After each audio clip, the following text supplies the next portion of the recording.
The beginning of the incident was an object that the protagonist inherited from her deceased mother. It all started when she accidentally broke it. Memories overwhelmed her like a tsunami, and an unforgettable voice sounded incessantly in her mind. It called her name. Suddenly, the surroundings changed, and a woman asked fearfully if the young lady was all right. Elodie stood up. The woman offered her help, but the protagonist refused, saying she was fine. Suddenly, she saw her reflection, but different, in a shop window. The protagonist suddenly emerged from the whirlwind of memories when the maids called her hysterically, apologizing for her mistake. Those memories, which flooded her mind like a deluge, were Elodie's past life. Now she understood. It was all over. Our protagonist is the illegitimate daughter of House Ferdia, the Duke's only daughter. Until today, she only had memories of this life, but the accidentally broken object made her relive the previous one. In reality, Elodie Ferdia is just a novel character, but she simply ended up possessing her body. And the real problem is that during the story, Elodie commits horrible acts, which leads to her death. She is the authentic villain. The protagonist's memories of her past life returned, including those of the real Elodie. However, she didn't understand why they returned now, when she had behaved terribly all that time. If Elodie continues like this, she will die according to the original story. Refusing to accept her death, the protagonist decides to investigate what she managed to remember, since her character did not die because of her own wickedness. However, the biggest problem was her father, Duke Ferdia, the world's greatest villain. At the moment of Elodie's death, that man didn't even lift a finger to prevent it. The reason the Duke doesn't care about his daughter's death is the existence of Estelle, the true protagonist of the story. He adopted her for political use. But in the end, Estelle managed to win over the family with her unique beauty. Initially, Elodie was engaged to the first prince. However, due to her bad reputation, the engagement was cancelled. Her father, Duke Ferdia, in order to strengthen his power through the first prince, adopted Estelle and this time arranged an engagement with him. The protagonist clearly understood that now she only had to leave the house as soon as possible. However, a sudden escape would raise suspicion. Therefore, before Estelle appears, the girl must leave this house, achieving her independence from the family. Although getting approval to do so is difficult. However, she decided to try everything in her power. First, Elodie planned to let go of the handsome man with ash-colored hair and green eyes. So she wrote a letter to the first prince, asking him to annul the engagement. Soon, His Highness received it. The prince assumed the lady had set a time and place for a meeting, as she had previously mentioned a party in honor of his father's birthday. His eyes widened upon reading the content, where the young lady asked them to sign the attached documents. He didn't understand what kind of joke this was. The protagonist suddenly entered her father's office, as he had called her. The Duke informed her that she had made mistakes. But Elodie didn't understand why someone who had shown indifference to all her antics suddenly called her in. Perhaps it was due to the recent punishment of the servants or the mess she caused at the previous party. Sylvester Ferdia asked his daughter to try to explain it herself. Suddenly, the young lady asked him for forgiveness. He looked at her bewildered when she told him she had been wrong and promised never to do it again. The Duke decided to explain that the first prince had informed him that she had sent him a letter requesting the annulment of the engagement. The man was barely paralyzed. Alois affirmed that there was no mistake. Then, Sylvester became interested in knowing if the engagement was not made according to her wishes. But since her father was opposed to the engagement, the protagonist thought it wasn't that important, not imagining the changes in circumstances. Alois perfectly knew that the engagement did not please the Duke as much as the first prince. However, she didn't expect His Highness to contact the Duke first. Sylvester forbade the annulment and asked for time to reflect on her actions. But the man did not release the lady, so she asked if he wished to tell her anything else. He shook his head and urged her to return to her room and analyze her deeds. The protagonist immediately left his office. It was very frightening, but fortunately, Alois managed to avoid serious sanction. To some extent, the protagonist had anticipated such an outcome, so she decided to return to the wing. In any case, the Duke's behavior means he supports the first prince. Eloise had 3 more years left. In that time, she would definitely find a way to separate herself from her family. In ancient times, there were the 7 deadly sins that brought destruction to the land. The goddess of the underworld, Urkala, longed for heaven and earth, so the 7 sins decided to destroy the continent for her. But just as it was about to be completely destroyed, Istar, Urkala's younger sister, and goddess of heaven and earth, stepped forward. She bestowed her strength upon 7 people to seal the 7 deadly sins that dominated this world. The victors were honored as heroes, and finally founded 7 families representing the living world of Valentia. Currently, of the 7 families, including the Imperial one, only 5 remain. And one of them was the Ferdia family, possessing the power of destruction.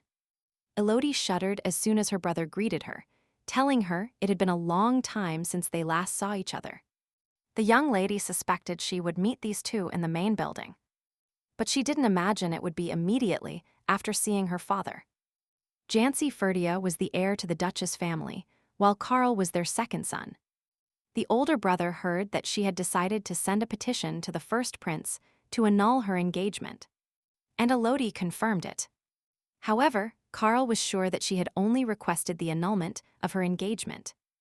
Elodie looked at her worriedly, asking if her father had scolded her severely. And Elodie replied that she simply had to reflect on her behavior. This boy, as a direct descendant of the family, possesses a terrible power of annihilation. And the reason he should be feared is precisely the personality of his bearer. Elodie was calculating and capable of crushing anyone in an instant. This man's appearance was very deceiving. Now he pretended to be concerned, but Elodie was not going to validate his distressed expression. Karl told his sister that he had problems in his mind too, which meant she would remain locked up forever in the wing of the building. Suddenly, Elodie reminded his younger brother not to express himself that way. They are one family, therefore they must live in harmony. The eldest son said they were his favorite little children. This man was lying so shamelessly, without hiding his mocking smile, sending chills down the protagonist's spine. Elodie announced that it was time for her to return to the wing of the building. As soon as she left, Karl said her dinner started to go out. However, he noticed his sister's strange behavior today, and Elodie agreed, since it deviated greatly from the usual. Elodie's brother's abilities manifested already in childhood. But this did not apply to the protagonist, since she was not a real Ferdia. Even though others call her the Duke's illegitimate daughter, she actually didn't have a trace of ducal blood in her. And as soon as it was discovered, they would kill her. Before it is discovered that she is not the Duke's illegitimate child, Elodie must escape from here. However, it was comforting that without those memories, the protagonist remained ignorant forever. Thus, she discovered that she possessed another power, inherited from her real parents, specifically the purification power of the Severus family. By using it, it would be revealed that the protagonist does not belong to the Ferdy house, and then she would leave this world for having no blood relation. Furthermore, Elodie's real father is currently in a coma. Therefore, the protagonist must not expose herself under any circumstances. She must get away from this family before they trap her using this ability. Elodie headed to the garden of Duchess Ferdy, beautiful and so dangerous. But her plan started exactly there. The continent's main tyrant, Demis Ferdy, asked the protagonist why she arrived unannounced. Elodie curtsied to greet the Duchess. She requested permission to speak for a moment in the garden.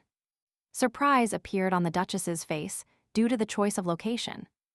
However, the young lady explained that the conversation related to the Duchess's work, which probably interested her. Demis turned around and asked them to follow her, but warned about the danger inside, and advised them not to touch anything.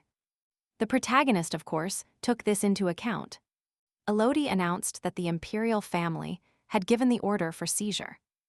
However, it is an unnecessary loss, as the Duchess had created an effective pesticide for farmers.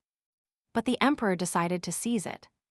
Demis clarified that her invention was extremely toxic, upon entering the human body. She did not expect a young lady to offer help. The protagonist showed her a bottle with the liquid. It was an antidote that would solve the Duchess's problem. Demis skeptically asked if she was trying to joke with her, as it was hard to believe in something like that. Elodie proposed at least seeing how the antidote worked in practice. She could assure that the effect would be safe. The Duchess told the lady that she was lucky to find her with free time. So she proposed approaching one of the containers. Inside, there was an invertebrate of considerable size. Demis explained that this creature's ability to survive and reproduce was exceptional. Although it carried diseases, now you can try the antidote. The container will be filled with pesticide, and then we will observe how the creature reacts to the introduction of the antidote.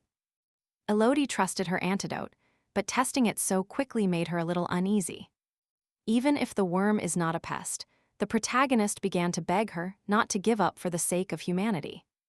And her earnings? She was overjoyed to see the little worm alive, and without realizing it, grabbed the Duchess's hand. Only then did Elodie realize what she had done. The lady apologized immediately, realizing she was being overly friendly. Demis stared at her and smilingly told her she wasn't angry at all, just a little surprised. Then she asked Elodie what she wanted in return. The protagonist's plan worked, and she replied that now the Duchess could sell the antidote under her name. That answer surprised Demis. Elodie added that the Duchess would have to pay her a percentage of the profits. The lady did not want to use her name, because nobody would believe she did it alone. That's why she wants the Duchess to keep it a secret. Demis agreed and asked her to tell how she managed to create that antidote. The protagonist honestly confessed that days ago she had acquired abilities. Demis did not expect to hear such an answer. Elodie explained that she could now eliminate toxic elements in poisons, although she actually possessed a gift of purification. In the original plot, Elodie tried to poison her older sister Estelle, but ended up mistakenly drinking the poisoned wine. Possessing the power of purification, Elodie did not die from the poison, and during the process it was discovered that she wasn't even from that family. Naturally, she lied to the Duchess now. The woman asked why she had kept such a joyous event a secret. Elodie replied that she simply didn't want unnecessary confusion to arise. She knew her place perfectly, so the Duchess shouldn't worry about it. Our protagonist is just a bastard, and the fact that she poses no threat to the Duchess's 2 children remains unchanged. Demis replied that she perfectly understood her intentions. As soon as Elodie returned to her room, she collapsed onto the bed. Her personal maid, Marta, rushed to her mistress and asked fearfully why she was doing something she had never done before at this hour. She was worried, as if something happened to Lady Elodie, she would lose her position here. The protagonist jumped off the bed, and Marta informed her that they were looking for her right at that moment. But Elodie was not expecting anyone at her house, although the lady urged her anyway, since the visitor has been waiting a long time. And as soon as Elodie asked who had arrived, she knew it was His Highness the First Prince. She immediately ran to the reception hall. The lady apologized immediately for the delay, but the prince asked her not to worry and to sit down, because they had to discuss something important.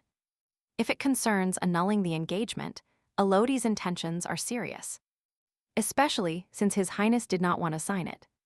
The prince's face darkened, and he asked the young lady if everything was all right with her.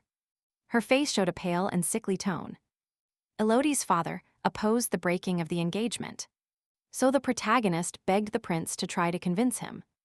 Then the protagonist asked the young lady directly why she had decided to break the engagement so suddenly.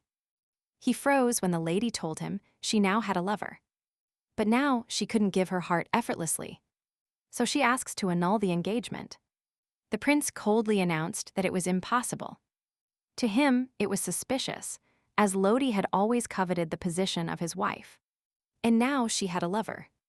However, previously that lady definitely showed interest in him. It's strange that everything changed so suddenly, just with the dawn. Without a doubt, that girl is plotting something. The protagonist shuddered when the first prince stated that it was absolutely impossible. She should stop trying to get his attention that way now. However, if this was Elodie's sincere wish, he could have easily annulled the engagement. But it's not a decision to be taken lightly. That's why the prince proposed, discussing it later. The protagonist suddenly felt dizzy. The prince smiled, thinking that the lady had now decided to pretend to be sick. But at that very moment, Elodie lost consciousness. Surprised by such a situation, His Highness jumped up and looked at the lady in astonishment. His joke got out of hand. So the prince asked what this inappropriate appearance was. He began shaking her by the shoulders, asking her to stop the theatrics and get up immediately. But since there was no reaction, the prince realized that she had indeed fainted. He immediately started calling the servants. But the hallways were empty. The fiancé gritted his teeth in anger, because if the lady had an illegitimate child, he could at least assign her a servant. He immediately picked her up. So the prince left in search of a guest room with Elodie in his arms. He hadn't taken 10 steps when he ran into the maid who was always with Elodie. With the help of the maid, the prince settled Elodie in the adjoining room. However, when he saw Marta, the maid only indifferently said that the lady had fainted again. Such an unelaborate reaction to the fact that the lady was unconscious deeply unsettled the first prince. Suddenly, he noticed a cut on the lady's hand. She lives in the side wing without permanent servants. The only servant left quietly, and on top of that, she had a cut on her hand. Although fortunately, Elodie's condition was stable.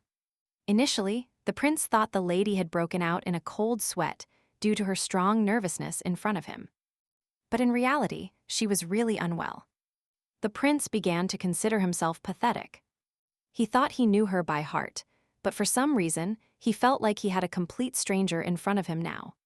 As soon as Elodie woke up, she began to feel a sharp pain in her head due to the residual toxin in her system.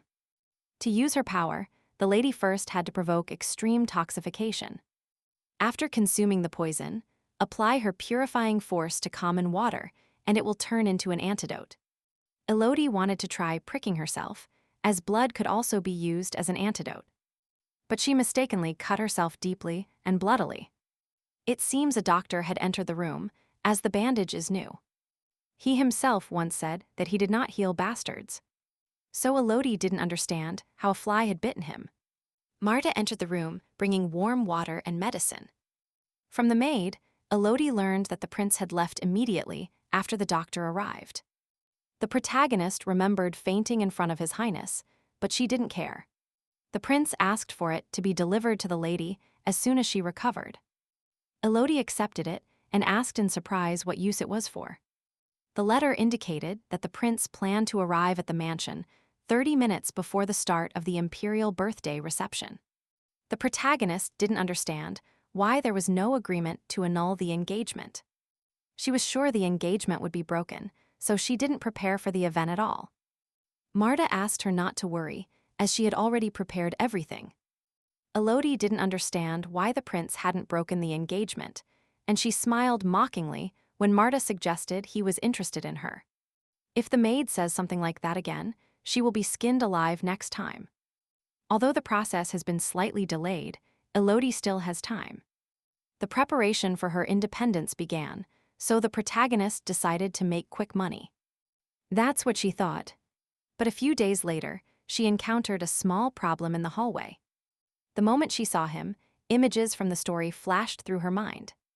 Hector Harold, Duke Ferdia's loyal aide, stabbed him in the back. He is the one who will betray the Duchess family in the future, and 3 years later, will reveal that Elodie is not related to the Ferdia family. As mentioned before, in the original, Elodie tries to poison the protagonist Stell. But in the end, she fails, as the poisoned glass was swapped. However, Elodie, possessing her purification ability, survives. And it is soon revealed that she is not Duke Ferdia's illegitimate daughter, so she is eliminated. And he was the one who swapped the glasses. In the end, Hector betrays the Duke and sides with the second prince, since Duke Ferdia himself supports the first prince. The reason for swapping the poison is simple: to cut ties between the first prince and the Duchess family. But Elodie doesn't understand since when he started spying for the second prince. It is 3 years until Hector reveals his identity. So the protagonist didn't understand which side he was on now. Again, so beautiful on the outside and rotten on the inside. It is not yet time to be too hostile. After all, nothing bad has happened yet in this life. She told the man that she had just decided to entertain herself and take a walk for a while. Although her father had told her to reflect on her behavior, she couldn't spend time locked up in her room. Hector agreed, thinking that His Highness would ignore such a situation. That man will act seriously after Elodie leaves the house, so she shouldn't worry about his betrayal. But her conscience wouldn't allow it. Elodie decided to set a very small trap. She told Sir Harold in a sad tone that something was bothering her and asked him to listen to her plea. Her father was very angry with her, so she didn't understand how to appease his anger. Hector became interested in why she had decided to break the engagement with the first prince. And Elodie asked him to keep it a secret. She admitted that she liked the second prince very much. Of course, her words couldn't help but cause surprise, as she was openly speaking against her father in the political sphere.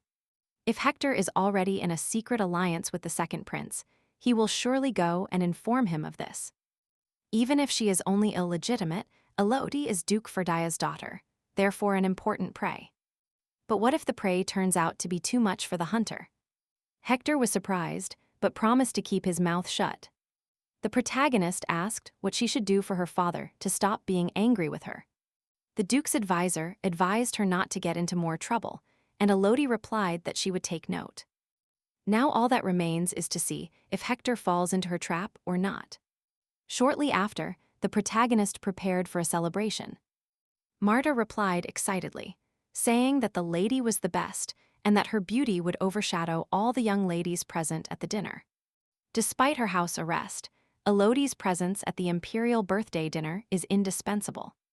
But the protagonist did not expect the elder brother prince to be waiting for her next to his carriage. However, it was clearly visible on his face that the prince had no desire to accompany Lady Ferdy. Elodie activated her social conversation smile and asked her fiancé if he wanted to tell her anything. The prince looked away and replied that no. The protagonist wondered if perhaps he expected an apology from her for that. The elder brother prince extended his hand, indicating it was time to go. Elodie took his hand and replied that she counted on Eloi. Shortly after, our heroes arrived at the Imperial palace, and hand in hand. They entered the reception hall. The prince informed the lady that he needed to speak with the lords, and Elodie replied that she didn't dare stop him. The young lady sighed with relief, as for her it was a great opportunity. Now she needed to find a spot in the corner of the hall, where no one would notice her, and where she could be alone. As Elodie expected, a man approached her shortly after. Duke Hector's assistant was already on the second prince's side. It meant that connection was formed long before the beginning of the events described in the book. The man informed His Highness that he would do everything according to his instructions, but there was a problem. However, he noticed that the first prince wasn't listening to him. Instead, the prince asked them to wait a moment. Seeing his fiancée in the second prince's campaign, he didn't understand what that was. The lady shone with happiness after talking to Belfort. The first prince couldn't believe his fiancée had loved a damned man. That girl was completely crazy, and the prince headed towards her, telling his interlocutor that they would continue the conversation later. The stories about the second prince's adventures were well known, and his reputation as a womanizer made rumors spread. It was said that every debutante had been conquered by him. In short, Beltran was a real scoundrel. If this boy was the reason for breaking the engagement, the prince refused to grant Elodie's wish. He wasn't so insensitive as to remain silent while watching everything from the sidelines. But suddenly, the protagonist stopped dead in her tracks.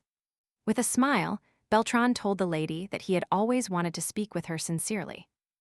And that's why he was happy about the opportunity presented to him.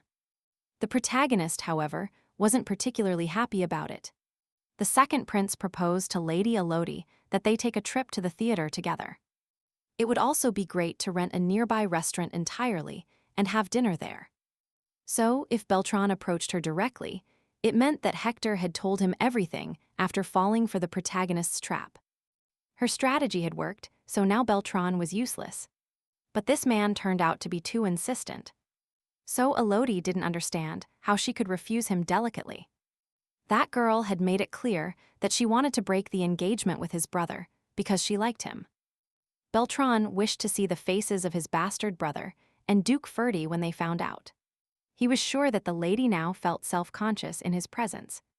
The second prince approached the young lady and asked for the honor of dancing with her. However, suddenly, a familiar voice called him. It was her father, approaching the protagonist with quick steps, saying the conversation was over. He coldly informed the second prince that he needed to speak with his daughter and took her away. Elodie found the duke's behavior strange, as he normally never approached her at receptions. The duke abruptly took his daughter's hand and dragged her along with him. Elodie began to think she was only dreaming. She deliberately pinched her cheek and felt immediate pain, confirming she was not asleep. Sylvester took her to the terrace, and Elodie, bewildered, asked him if he wanted to tell her something. Even if there wasn't a specific reason, something inside her caused her unease. The duke coldly ordered his daughter to stay away from the second prince. Elodie tried to explain that he was the one who started the conversation and that she couldn't remain silent. That wretch has many harmful habits. So the duke asked her to avoid him, even if he took the initiative. Elodie shuddered, realizing that man now worried about her. She decided to ask her father if he was actually worried about her. The man fell silent, and the protagonist confirmed that it couldn't be true. His eyes widened when he replied that he was. The duke's face showed concern, but upon learning that Elodie is not his biological daughter, everything will change. He will kill her without mercy. Swallowing the lump in her throat, the protagonist told her father that she had something important to tell him. Although her words seemed absurd, she asked the duke to be careful about Harold's aid. If they get rid of the traitor in time, it will be advantageous for Elodie. With his arms crossed, Carl suggested to his brother that they take Elodie to the doctor. It was strange that she suddenly became interested in the second prince, as reasonable people wouldn't do such a thing. Now no one knows what the girl will do next. Carl shuddered when Jason released his power, and the glass in his hand began to disappear. The duke's first son asked him to be quiet, as he might lose control again. The protagonist didn't imagine she might run into Duke Ferdia. The first prince suddenly approached her. He proposed to the lady to dance with him. The protagonist had completely forgot about His Highness, although she didn't understand why he suddenly asked her to dance. So she refused, claiming severe exhaustion. She lied, saying she was going back to the duke. However, the first prince was insistent and told the lady that he had to tell her something first. Elodie cursed silently, while His Highness asked what that look of disappointment was. In the end, the protagonist accepted his hand. The first prince led her to the center. He reminded her that she wanted to break her engagement with him. Elodie didn't understand why he decided to talk about that, until His Highness told her it would be difficult. The lady was too useful to break the engagement. The first prince looked at the lady surprisedly when she suddenly stopped. Then, with all her strength, the protagonist stepped on His Highness's foot. The hero winced in pain instantly, while the cold gaze of Lady Ferdy pierced him completely. Then, she adopted a sly smile and apologized, saying she wasn't particularly good at dancing. That's why she stumbled accidentally. The prince gritted his teeth and exclaimed that it didn't hurt at all. Several days had already passed since the emperor's birthday. Elodie was annoyed that her fiancé called her useful.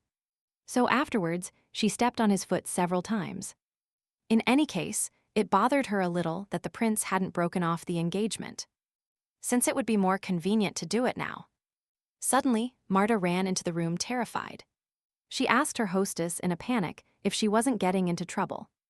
The protagonist was surprised to find that the Duchess was looking for her right now, ordering her to go to the greenhouse. When she was little, Elodie caught a bad cold and cried loudly because no one accompanied her. Only the Duchess visited her. The woman's face showed no emotion as she looked at her lying down and crying. Elodie is still a little scared because of those memories, although she herself asked the Duchess for help back then.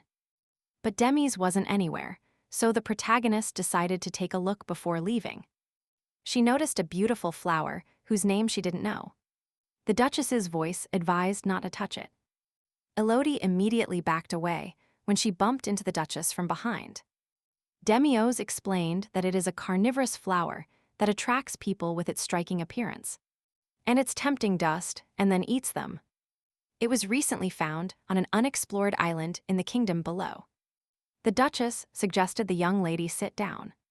Then she offered her iced tea, and the protagonist thanked the Duchess in surprise. It smelled pleasant, and Elodie really wanted to drink it. The Duchess looked at the girl surprisedly when she drank all the tea in one gulp. The Duchess asked bewilderedly why she drank it so fast. It was only then that the protagonist realized she had drunk it all, not leaving a single drop. Few people drink the tea Demis offers them so generously. Now Elodie understood that, since the Duchess dealt with poison, many people wondered if there was poison in her tea. But the protagonist knew she would live for at least 3 more years, so she didn't even consider it. Elodie improvised an excuse about it being hot there, but the Duchess said life was more important than the heat. The protagonist began to think frantically about other excuses. The Duchess was surprised to hear the lady call them colleagues. Demis was impressed with Elodie's abilities. No one would poison a colleague who allows them to achieve a lot and earn well. The Duchess nodded at Elodie's words, but mysteriously asked if that was why they didn't poison her tea. It's not about whether Demis could add poison to the cup, but that Elodie should get used to always distrusting others. Although the lady was right, if the Duchess had decided to poison her tea, she wouldn't have called her to this conversation. She could harm Elodie whenever she wanted. The protagonist nervously replied that she was right. In any case, as Elodie said, her antidote has already been accepted for sale. The preparation process has begun and an advance payment has been received, although it is a small amount compared to what they will receive in the end. The maid brought a box, and Demis suggested the lady review the accounting if she had doubts. But the Duchess has another request. She would like to order more antidotes or buy the method itself for preparing them, if possible. However, unfortunately, it is a trade secret. The Duchess asked if she could prepare antidotes against other deadly poisons. And Elodie nodded, saying she needed time. But it will be more painful than prolonged. That's why she wouldn't like to do it. To prepare an antidote, Elodie must first drink the poison. But even with her purifying strength, she still has to endure the pain. The protagonist reminded the lady that last time she had asked her to keep the secret of their deal. Now she wants to ask. The Duchess surprisingly asked if she was afraid that the engagement would be broken. But Elodie exclaimed that she hadn't thought about that. Demis begged the lady not to worry, because if she gives a promise, she always keeps it until the end. Besides, now they are partners. To Elodie, who doesn't actually belong to this family, it sounded very familiar. Upon returning to Lala, the protagonist heard the Duke's voice ordering that he be taken to the dungeon. Hector screamed desperately that it was a mistake. He had sworn loyalty to Ferdy and His Excellency, so he didn't understand why the Duke was acting like this. However, Sylvester had already gathered proof that the aide was secretly communicating with the second prince. Elodie didn't expect to see something like this after the meeting with the Duchess. The Duke smiled mockingly. As soon as Hector began to speak of treason, the man began to plead desperately not to be killed. Even if Hector is a traitor, the protagonist did not like seeing him killed. Perhaps out of fear that an equal fate awaited her. She stopped dead when the Duke called her. Elodie turned around scared, and Sylvester asked her why she was behaving as if she had done something. The protagonist exclaimed fearfully that she had done nothing. The Duke returned the sword to its sheath and ordered his daughter to follow him. Because he wanted to tell her something. Elodie thought they were going to his office, but they went to her room. Sylvester took off his outer garment and asked the protagonist to sit down. Elodie obeyed, and the Duke immediately asked her how she found out about Sir Harold. The young lady explained that before His Majesty's birthday celebration, she ran into him in the hallway. Then, a strange misunderstanding arose between them, and Harold left. The Duke looked at her perplexed, and Elodie confessed that she had told the former aide that she felt sympathy for the second prince. Seeing her father's stern look, she clarified that it had been a misunderstanding and that she could never like such a man. It just happened that she didn't have time to explain that it was a misunderstanding. And then at the party, the second prince approached her. So he advised her to be careful. The protagonist was glad that the Duke had calmed down. Now Sylvester plans a purge to eliminate all the rats. So he asked Elodie to stay in the annex for now. He didn't even know that the protagonist was one of them. Elodie did an excellent job finding the traitor. That's why Sylvester wanted to reward her. Now the protagonist has an opportunity. Of course, she wanted to beg him not to kill her under any circumstances. But instead, she asked for her probationary period to be annulled. The Duke asked surprisedly if she was sure. And Elodie replied that she didn't need anything else. Deep in her heart, the protagonist began to jump for joy when the man agreed. But in return, he has a condition. The Duke was sure that his daughter would leave immediately upon gaining freedom. So he asked her to choose between Jasny or Carl. If the second prince decides to approach her, not even the family knights will be able to stop him. She proposed choosing two, but the protagonist refused and accepted to make the decision. Carlos indignantly asked why he specifically had to go with her. Elodie again informed him that it was the father's order, therefore he must go with her as an escort. But if the brother didn't want to, Edel intended to inform the father. However, Carl abruptly grabbed her hand, agreeing to go together. Soon, our heroes arrived in the city. The Duke's second son didn't understand what he was doing there. The protagonist was happy that it was precisely Carl who went, since it was much easier to get rid of him than the older brother. Although Carl is not as strong as Jasny, he is still a direct descendant of Ferdia. And he can also use the power of destruction. Thanks to this, the young man is capable of destroying both small and huge areas. Unfortunately, it proves more useful in large-scale battles, so he doesn't stand out much in a time without war. However, Carl is quite satisfied with his abilities. Furthermore, considering his brilliant swordsmanship, he surely wouldn't lose a duel against most knights. Although he is strong, he doesn't usually shine too much with his mind. There are many clothing shops on this street, and the protagonist intended to visit them all. However, Elodie wanted to try the chocolate lipstick from a famous pastry shop. And she asked her brother to buy it for her. Carl knew that place was so popular that queues lasted for hours. With a mischievous smile, Elodie informed him that if he didn't want to go, she didn't intend to beg. The boy froze as soon as his sister mentioned their father. The protagonist told him that the Duke had expressly asked her to inform him if anything happened. So he would surely find out. The previous time, when the protagonist made a mistake while speaking, she almost broke the chair. So it will be interesting to see what happens now. Elodie asked him not to worry, as she would try to put in a good word. But he must remember that her confidence level was low. In the end, Carl agreed to go to the pastry shop. Under the excited whispers of the aristocrats, he simply waited in line for 2 hours. When Carl reached the counter, the salesman smiled and asked him how many chocolate truffles he needed. The Duke's son, very embarrassed, asked them to send everything they had to his mansion. The woman became agitated when the door to her shop suddenly opened and the second son of Duke Ferdia appeared in the doorway.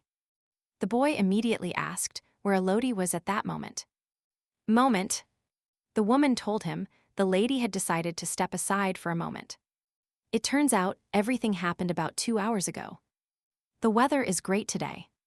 News that the protagonist greatly appreciated, as she loved sunny days. Suddenly, she remembered the umbrella she had left at the shop that she liked so much. Of course, Elodie couldn't return because Carl had already noticed her disappearance. And now he was looking for her eagerly.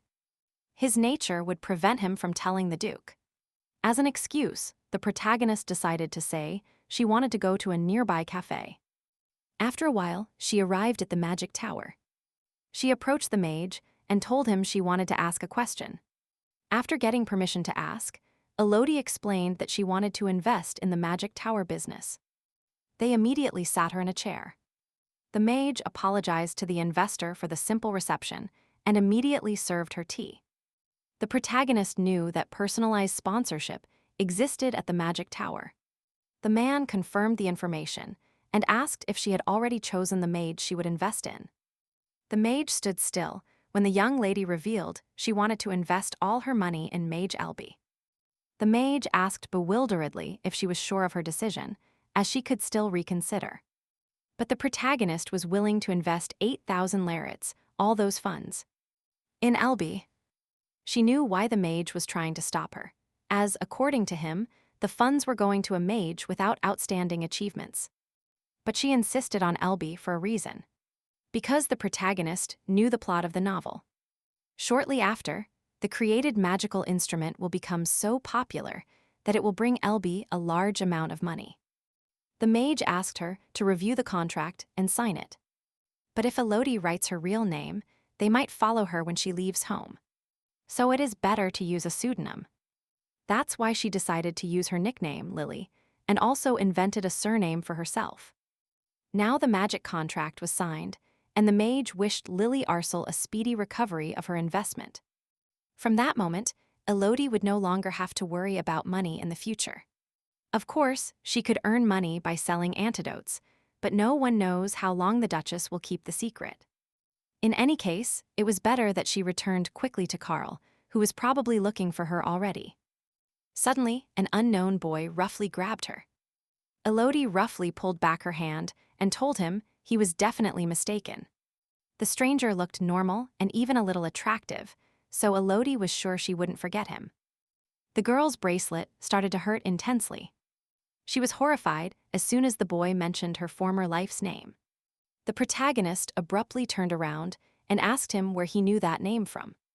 However, at that same instant, she saw Carl nearby, shouting her name loudly. Elodie didn't understand why he had appeared right now. The man immediately approached the girl and whispered in her ear that he would reach her soon. As soon as Elodie turned around, he was gone. He had just left, and the protagonist still didn't understand what that boy was and who he was. Elodie was overwhelmed by the feeling that something was dominating her, even though they had barely seen each other. But it felt like more time had passed. Carl grabbed his sister's hand and angrily asked if she understood how dangerous it is to walk around alone without an escort. Elodie coldly replied, "What do you care?" All this time, Carl had acted as if they were strangers, but now, for some reason, he showed that expression. He more than anyone wished for Elodie to disappear. One day, the young duke's son overheard the maids complaining about the false Ferdia. With the arrival of that child, the relationship between the duke and the Duchess became more distant. Now Carl understood why his parents didn't get along so well. He pushed her hard when she was very young. The maids immediately pulled him away and told him his tutor had arrived. So he had to leave. But the boy immediately called her an illegitimate child, blaming her for his parents now being at odds. Someone like her is no use to them, and it would be better if she didn't exist. The protagonist clearly still remembered those words. If the boy was worried about the father, it was unnecessary, since Elodie didn't plan to cause trouble. Now everything is different. So it's better to forget the past. Anyway, that doesn't matter now. Images of black hair and red eyes immediately appeared in her mind, and the protagonist decided to investigate everything about that person. As soon as she entered with Marta, she immediately noticed a large number of dessert boxes. She should have told Carl to take only one box.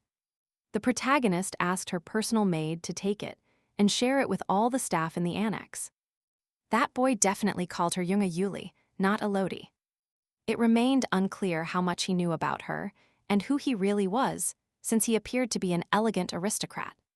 Elodie asked Marta if she knew any dark-haired man around 20 years old with red eyes among the aristocrats. As soon as the protagonist added that he was handsome, Marta confidently replied that none existed. If the maid didn't know him, it meant the boy wasn't an aristocrat. But the protagonist wasn't planning to simply wait. Suddenly, she noticed a letter from the Imperial family on the table.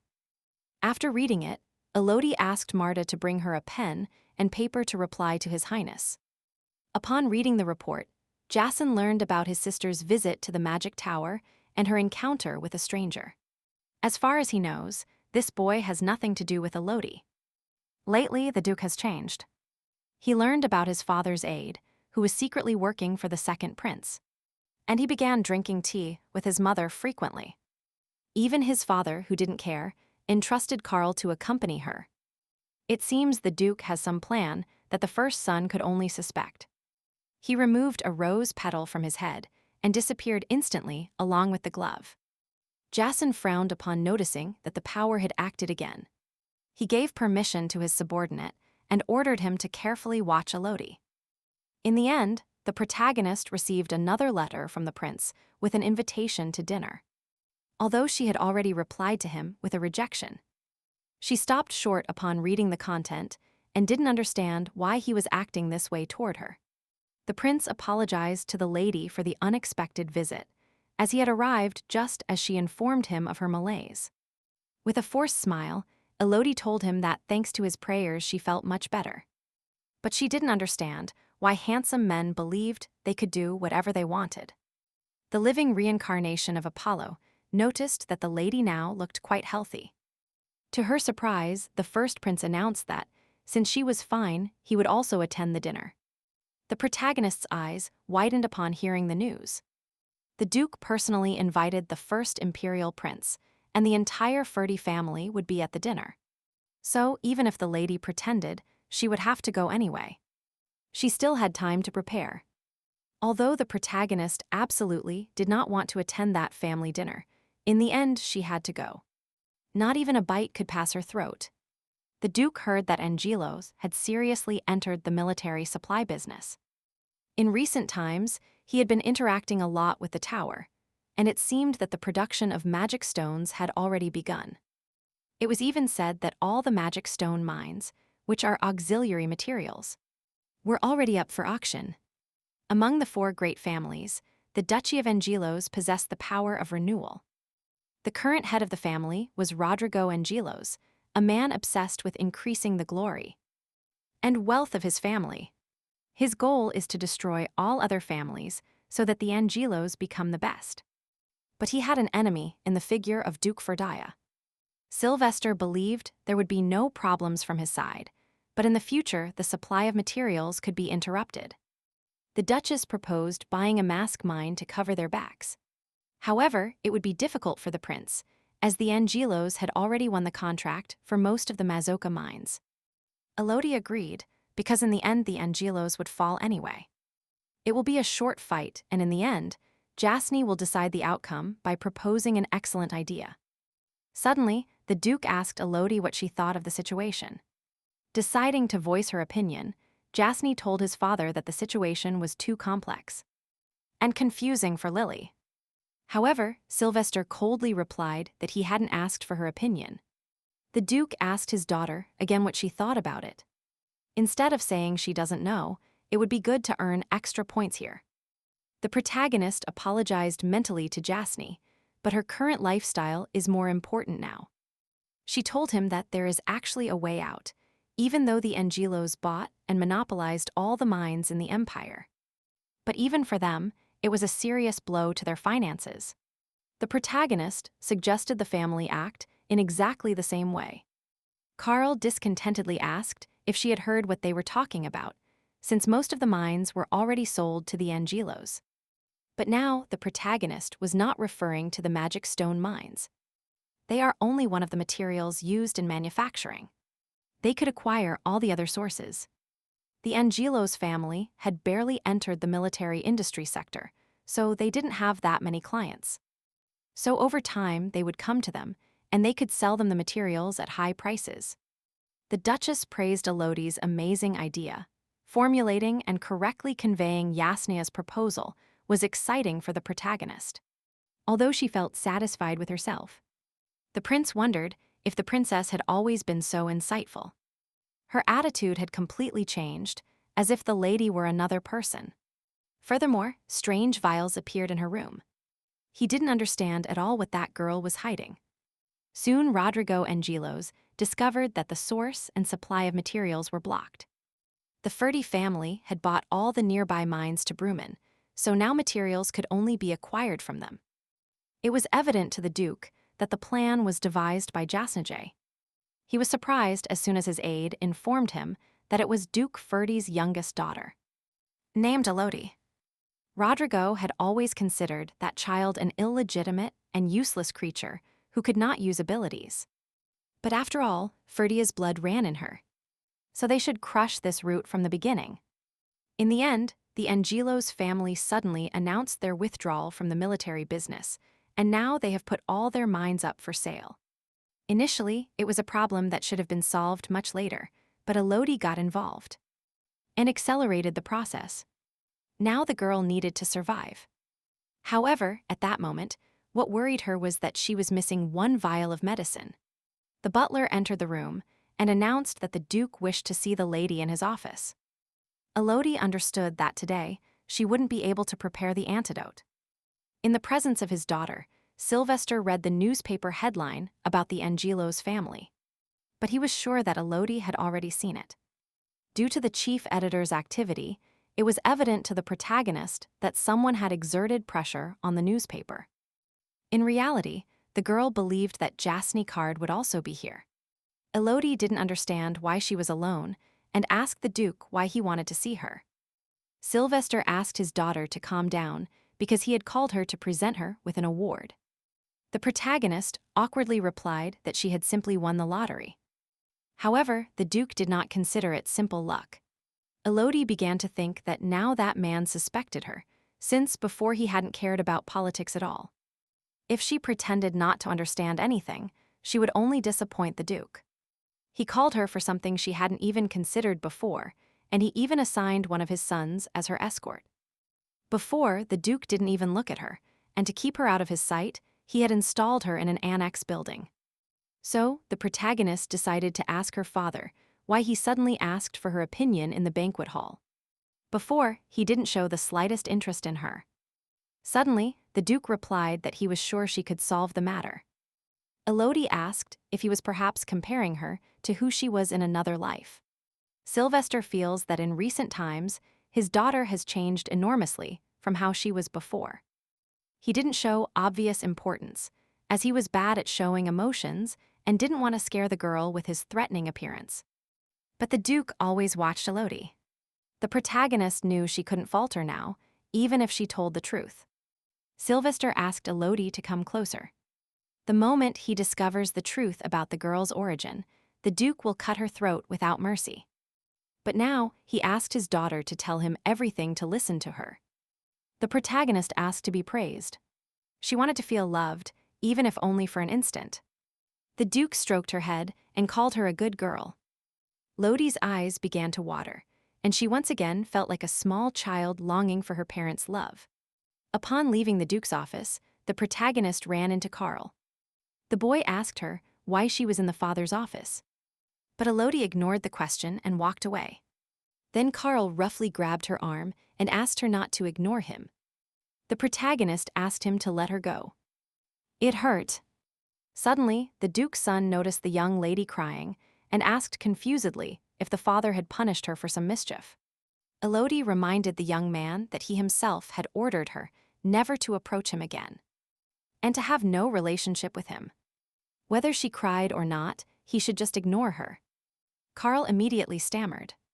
If someone sees her in that state, it will be a scandal for the entire family. He ordered her to go to her room and stay there tonight, like a dead rat. The boy asked her not to say that he had already forgotten the main thing. Today was the night of a lunar eclipse. That was the day Elodie Ferdia lost his mind. Once every 3 years comes the night of a lunar eclipse, when the moon is consumed by darkness. And when this happens, the powers of the goddess of the underworld become stronger, to the point where not only the 4 major families, but also the Imperial one, stop controlling their abilities. Of course, it also depends on the peculiarities of the family. For example, Elodie, possessing the power of purification, felt nothing on that night. But if it concerned Ferdia, possessing the attribute of destruction, things were totally different. 3 years ago, there was a scandal at the residence when, because of Carl, even access to Elodie's wing was authorized. In the end, the boy destroyed part of the place, and only then calmed down. So things didn't escalate, since Carl managed to partially control his abilities. But the problem was that with Hasni, the situation was totally different. The protagonist managed to find her older brother quickly. Jansny, whom everyone believed capable of controlling his abilities, actually did not master them. So when the night of the lunar eclipse arrived, he was hiding alone in the garden, enduring the pain. Elodie remembered the events of 6 years ago. Back then, she still didn't know it was dangerous to walk around on the night of a lunar eclipse. And while taking a walk, she accidentally bumped into Jansny. The older brother roughly scolded her. The girl immediately fled, terrified of Jansny. But this time, she was interested in whether he was okay. In the original story, at one of those moments, the protagonist appears, who consoles the unfortunate Jansny, increasing his affection. The Duke's first son asked the girl to leave. In the novel, Estelle hugged him and gently patted his back. After which, moved by the situation, he decided to open his heart, as the girl risked her life for him. If that was all he needed, Elodie didn't mind. Jansny lowered his head and asked for silence. Now, in a low voice, he began to beg the girl to leave. The protagonist replied with a smile that she would leave only when he felt better. However, Elodie didn't understand how long she had to stay there. She fervently hoped she wouldn't have to see the dawn with him. Suddenly, the older brother stepped away from the protagonist, and as if surprised by her presence, he called her by name. Elodie froze when he asked if something had happened. The protagonist was surprised to see that he remembered nothing and explained that she had just passed by. And then she had found him unconscious. She didn't understand at all why he had forgotten everything. It seems it wasn't that effective, as she is not the protagonist. The Duke's son assured her that he was fine, so she could rest easy and move on. The boy didn't look very well, but at least he was conscious. Jason watched the girl walk away, realizing that it was she who had come to his side that night in his childhood. Fortunately for the entire duchy, the dawn arrived without incident. The workers who had left during the night of the lunar eclipse returned. Everything returned to normal, except for one person.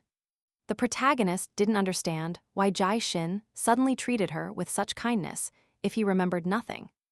She asked her brother if he didn't have any tasks now, as she didn't understand his motives for following her. But Jai Shin was only moved to see that she cared about him. The protagonist walked away and told him she was very nervous, so she had to go to work. Suddenly, Jasny whispered in her ear that she was lying now. As Elodie thought, he remembered everything.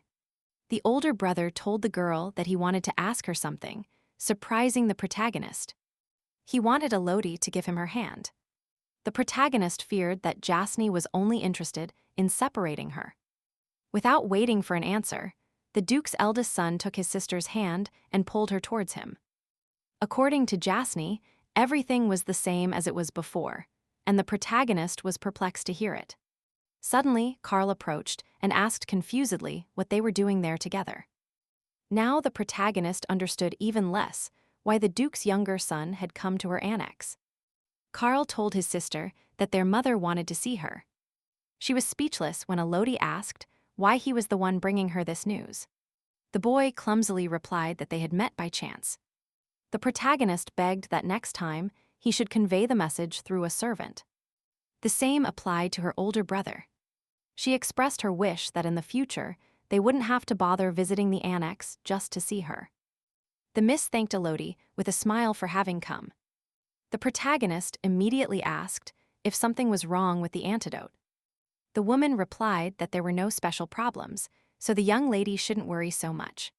Suddenly, Elodie understood that it concerned those 11 poisons that the Duchess had given her. The protagonist was surprised when she discovered there should have been 12. That is, one had disappeared. Maybe the maid had moved it. But Elodie still started apologizing to her mistress for her carelessness. Demi supposed that no one could have stolen the poison, because otherwise the responsible party would pay with their life. Or they would sell it on the black market. The Duchess asked through the maid to tell her which poison it was so that she could send a replacement. Suddenly, Demis reported that lately the behavior of Carl and Jason worried her a lot. Elodie promised to do her best to avoid meeting them, and she only saw Carl when she left the house. After finishing the tea, the protagonist got up, and after saying goodbye to the Duchess, she hurried away from her garden. In reality, Demis just wanted to spend some time with her. A subordinate reported to the prince that there was poison in the vial. It was probably created personally by Duchess Ferdia, and a single drop is enough to damage the respiratory system. If all of it is drunk, death will come in a matter of seconds. The prince was horrified imagining that scene.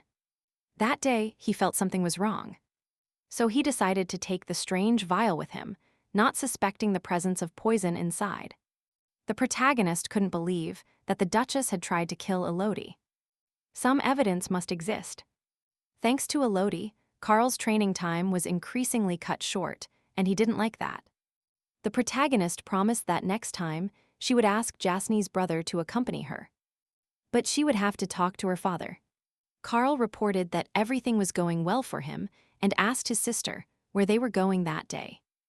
Instead of answering, the protagonist asked them not to worry, as this time she didn't intend to run away.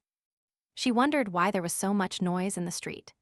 Suddenly, the carriage made a sharp turn, and the protagonist crashed into the side. Carl drew his sword and strictly ordered his older sister to stay inside and not to go out. Elodie was very scared, as it was obvious they were being attacked. Today, she really planned to go to the Southern Magic Tower to invest in magical tools. Suddenly, the street fell silent. She didn't understand if Carl was okay. After all, he hadn't returned yet. As soon as the protagonist got out of the carriage, she immediately saw her brother. Carl had a wound in his abdomen, despite being a direct descendant of the Ferdy family. One of the mercenaries was about to kill the young man, but the protagonist quickly pulled a vial of poison from her sleeve.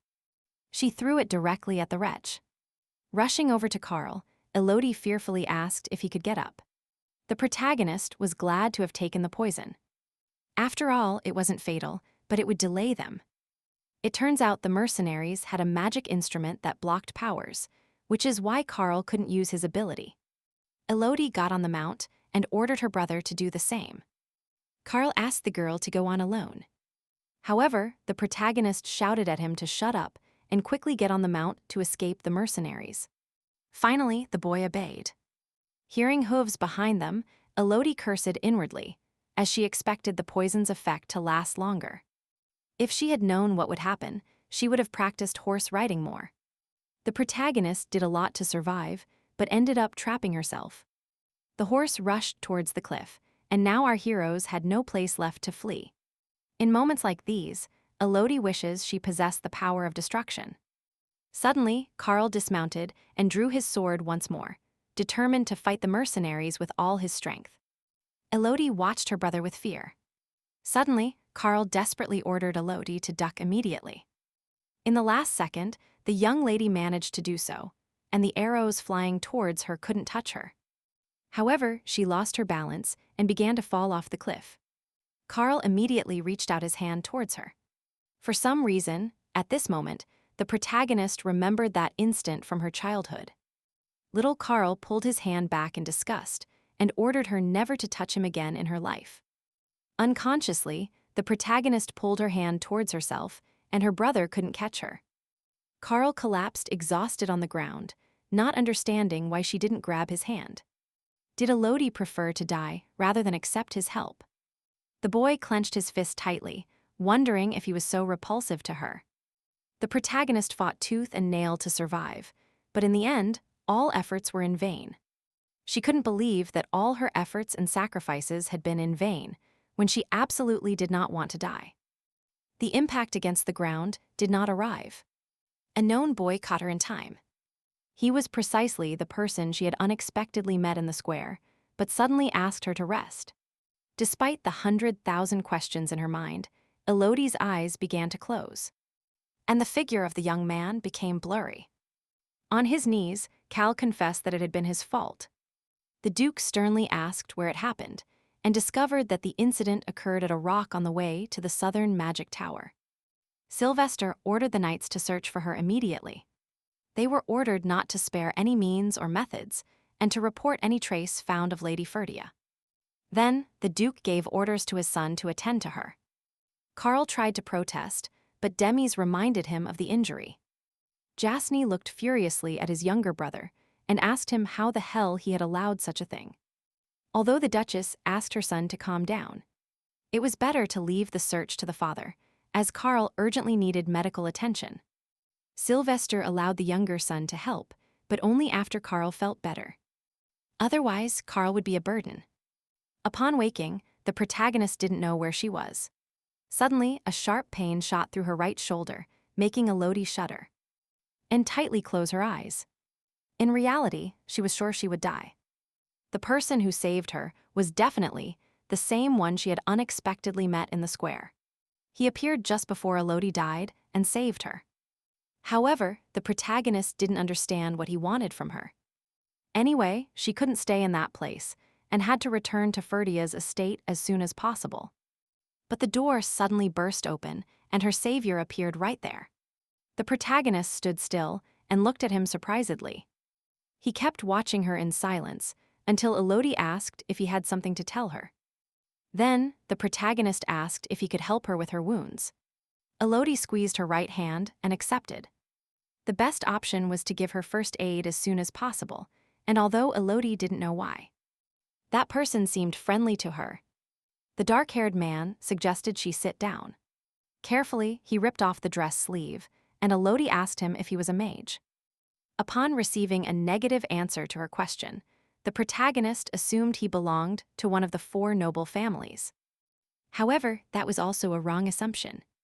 The protagonist didn't think he was a liar, and besides, that character was too handsome. Timidly, she asked her savior to at least tell her name. The dark-haired man looked closely at the young lady and allowed himself to be called Ryan. Elodie remembered that the previous time he had called her Junge Jewel, so she was interested why he did that. Ryan told her that he had had a dream. The events in it took place in another world, and she appeared in that dream. The protagonist clearly didn't expect to hear that she, from another life, could appear in his dream. Ryan told the young lady that upon seeing her, he immediately understood that she was precisely Junge Jewel. If that was a lie, it was a very strange one. Moreover, Elodie didn't remember any character named Ryan in the original story. So it was possible that he had made up the name.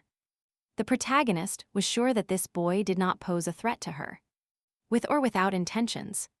First of all, it's better to clarify the situation she is in. According to Ryan, the girl found out that they are in the place where he lives. The protagonist did not expect to hear that Duke Ferdia is conducting large-scale searches. Elodie believed that if the family problem disappeared, they would be happy. So she couldn't believe the words of that attractive man. However, the protagonist was happy, since in any case she didn't plan to run away from home right now. She didn't like this. While Elodie was lost in thought, Ryan noticed a wound on her cheek. His hand instinctively moved towards the girl's face. Suddenly, the protagonist asked how long it had been since she fell off the cliff. Ryan quickly withdrew his hand and said it was already noon. Elodie immediately stood up and asked the boy for a favor. She needed to return to the duchy urgently, so she asked her new acquaintance for help. Sylvester sternly asked Charon if he had discovered who was behind the attack. The commander of Duke Ferdia's order reported that, unfortunately, the investigation yielded no results. However, he dared to assume that Lady Elodie was the target of the assassins. According to the young knight Carl, the assassins continued to aim for the lady despite his opposition. Jasny strictly ordered to investigate who was behind all this at any cost. However, the Duke rejected this idea and ordered to find Elodie first, so now they had to return to the scene of the incident. Suddenly, a knight rushed into the room and announced the return of Lady Elodie. The protagonist was glad to have returned unharmed thanks to Ryan. However, she didn't understand why everyone had gathered in her room. The Duke forbade her from leaving the palace for a week, so she must rest now. Suddenly, the Duchess asked Elodie if anything hurt. The heroine replied that she was fine, and Demis asked her to notify them if she suddenly felt unwell. If she thought about it, the gift received from Madame she had spent entirely by accident. However, the woman reassured the protagonist, saying that she had done well. Demis promised to send her another vial later and asked her to rest properly. As she left, the Duke wished the protagonist a good night. Finally, everyone left. Only one boy, for some unknown reason, remained standing in the room. Elodie asked her brother if he wanted to say something. Carl was very badly injured then. But seeing how he stands upright, it seems they took good care of him. The boy asked why she didn't grab his hand.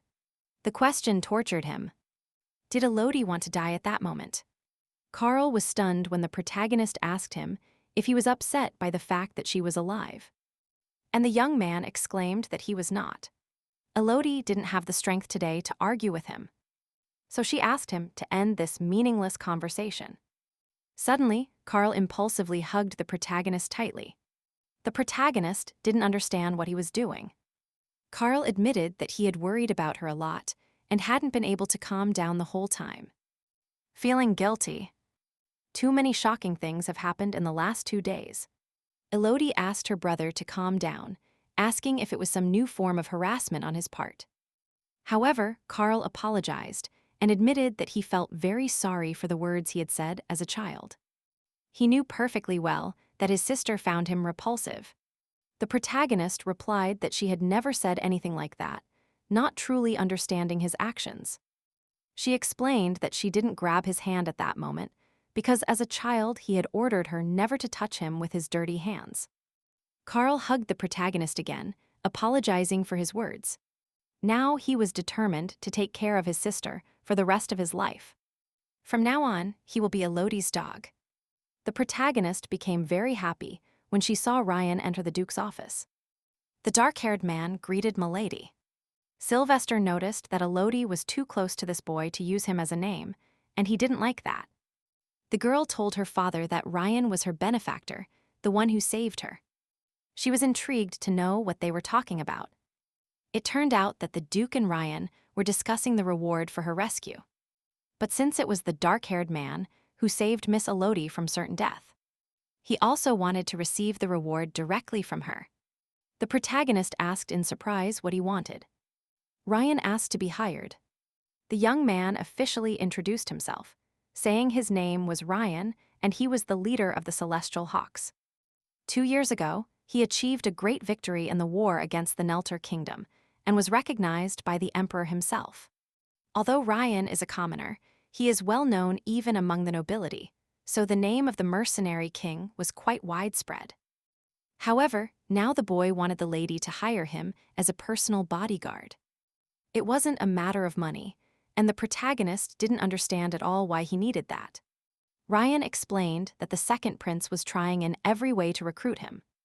The protagonist was surprised to learn that this meant Prince Beltran had entered the fight for the throne. In that case, it would indeed be good to hire this young man to hinder him.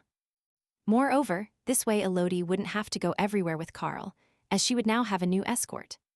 Even more, since Ryan's existence is an important variable, it would be better to keep him close. Elodie agreed to hire him. However, the Duke did not support her decision. Sylvester didn't understand why Elodie trusted a man she had met just a few days ago so easily.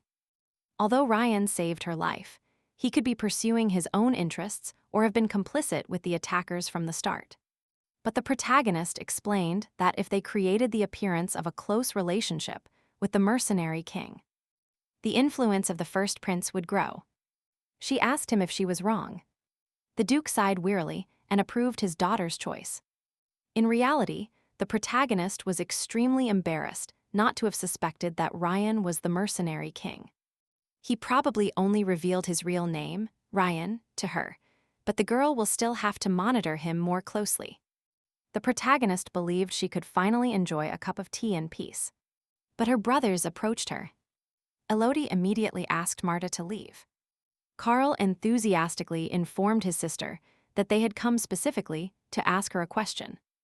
It concerned the Imperial banquet. They wanted to know which of them she planned to go with. The protagonist honestly replied that she had thought about going with Ryan. Surprise and confusion appeared on the boys' faces, as they didn't understand why their sister had chosen that bastard. His Highness, the Elder Prince, is always absent. That's why before, Elodie had always been alone at such events. But now that Ryan became her escort, the protagonist decided to go with him. Carl reminded the girl that he had always been her escort.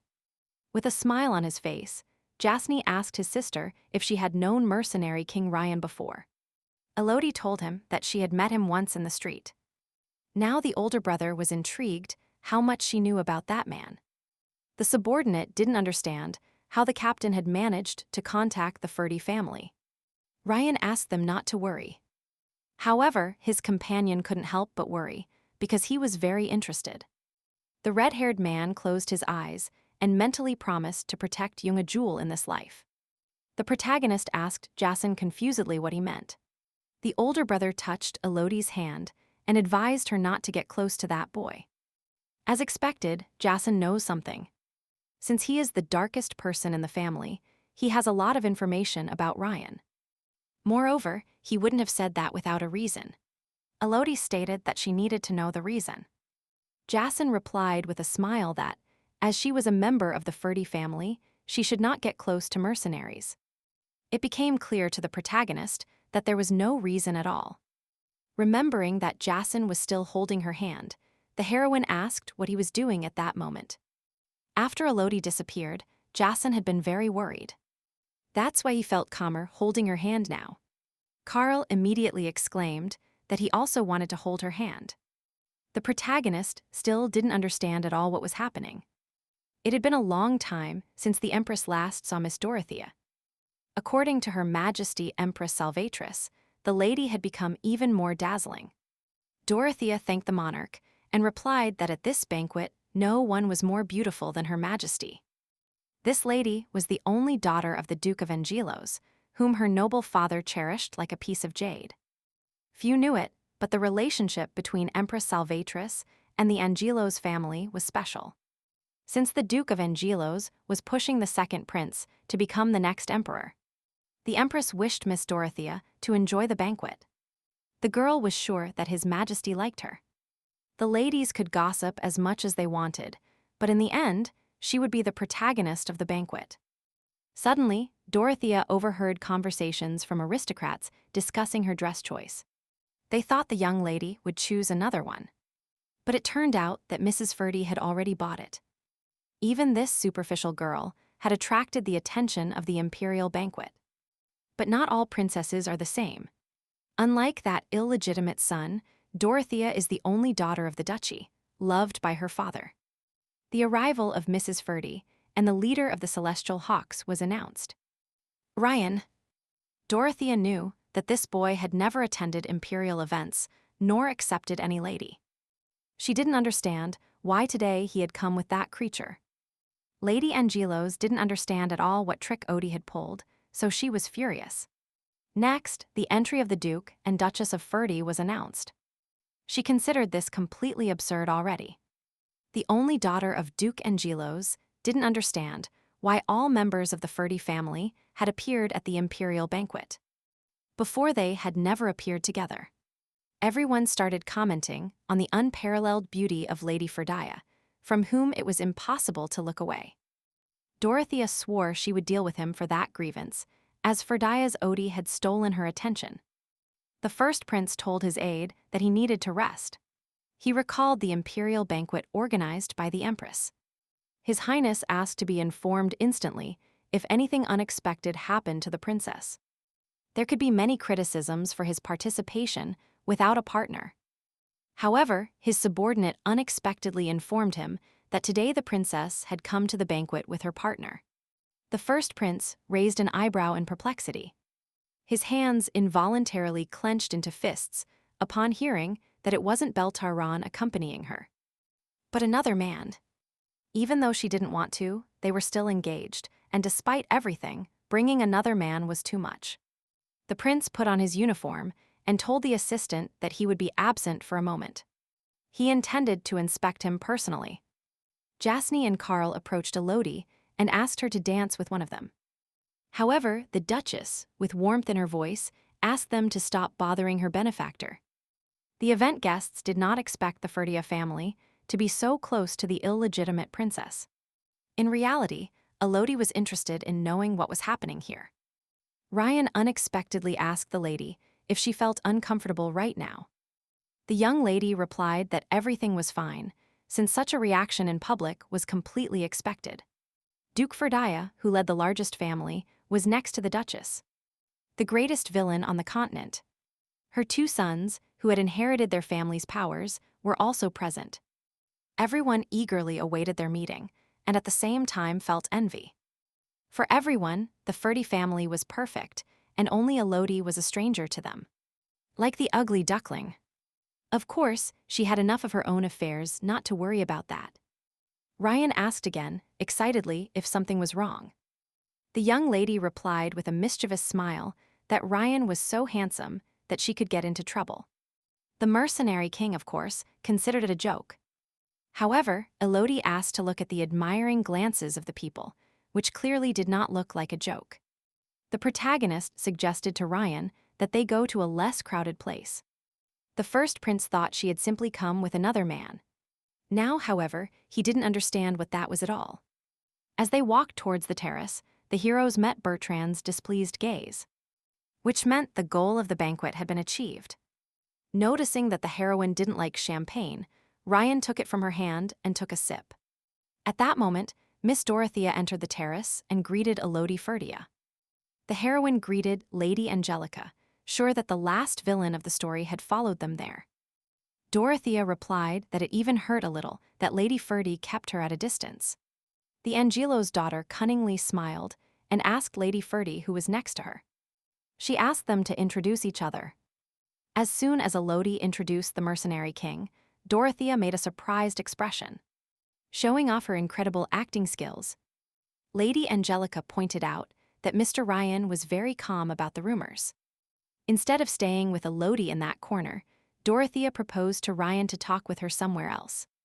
However, the young man firmly replied that things were fine for him there too. In reality, Edel was surprised that the story's villain showed interest in Ryan, who wasn't even in the original.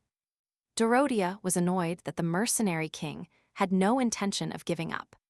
She immediately pretended to have severe vertigo. The lady did it on purpose to take advantage of her charm. Dorothea thanked Ryan for catching her, as otherwise she would surely have fallen. However, Ryan roughly pulled his hand away to avoid Dorothea's spell. Then he took a white napkin from his inner pocket and substantially wiped his hands. Dorothea blushed at feeling so humiliated. The girl left immediately, and the protagonist asked Ryan, bewildered, why he had acted that way. The boy replied that this lady was clearly not his friend. Although Ryan is recognized, meticulous people like Angelos certainly won't let it go easily. Therefore, the protagonist asked her friend not to worry about anything. Now she intended to protect him. Even if Elodie was the illegitimate daughter of the Ferdia family, she could still protect Ryan with her own powers. Then she suggested to her escort that they return, as they had been there for a while. Before someone approaches her again to talk, they must reach the carriage. However, suddenly, the first prince appeared in front of her. The party was in full swing, and the young lady wished to leave her fiancé and return home. Elodie immediately greeted His Highness, the first prince. She explained that she wanted to have a little more fun at the party, and then return to her home. The prince asked to meet her companion, and Elodie revealed that it was Ryan, a mercenary acting as her bodyguard. Ryan greeted the first prince. His Highness had heard that Bertrand wanted to recruit him, but the dark-haired man replied that he was not interested at all. The prince hoped that would be the case. Recently, he had received news that the Duke managed to contact the Celestial Eagles. But he didn't imagine that Ryan would be the escort. Now the rumor that Elodie had abandoned her fiancé could emerge for a while, and found a new suitor. For the prince, it was even good, although somehow it bothered him inside. His Highness asked the princess if she was referring to him, but the young lady replied that it was not important at all. The prince nodded and let his fiancée go. He was sure that Ryan was only interested in Elodie's name, so it didn't matter if she had mentioned it. Or not. The protagonist observed the smiling face of his fiancée. Now he was completely sure that he would not break the promise, whatever the situation. Dorothea didn't understand what was happening to Elodie, after only being a bad-tempered, illegitimate daughter. The lady was furious about how that damned girl had treated her. The protagonist had always been the center of attention, and even more so, but today everything was completely different. Duchess Angelos burst into the room and excitedly asked her daughter what had happened at the Imperial banquet. Dorothea immediately hugged her mother tightly. She told her that Edelsgard had impertinently ignored her. That man is the mercenary king's bodyguard, and his name is Ryan. The Duchess asked, confused, if it was the same Ryan who headed the Celestial Hawks.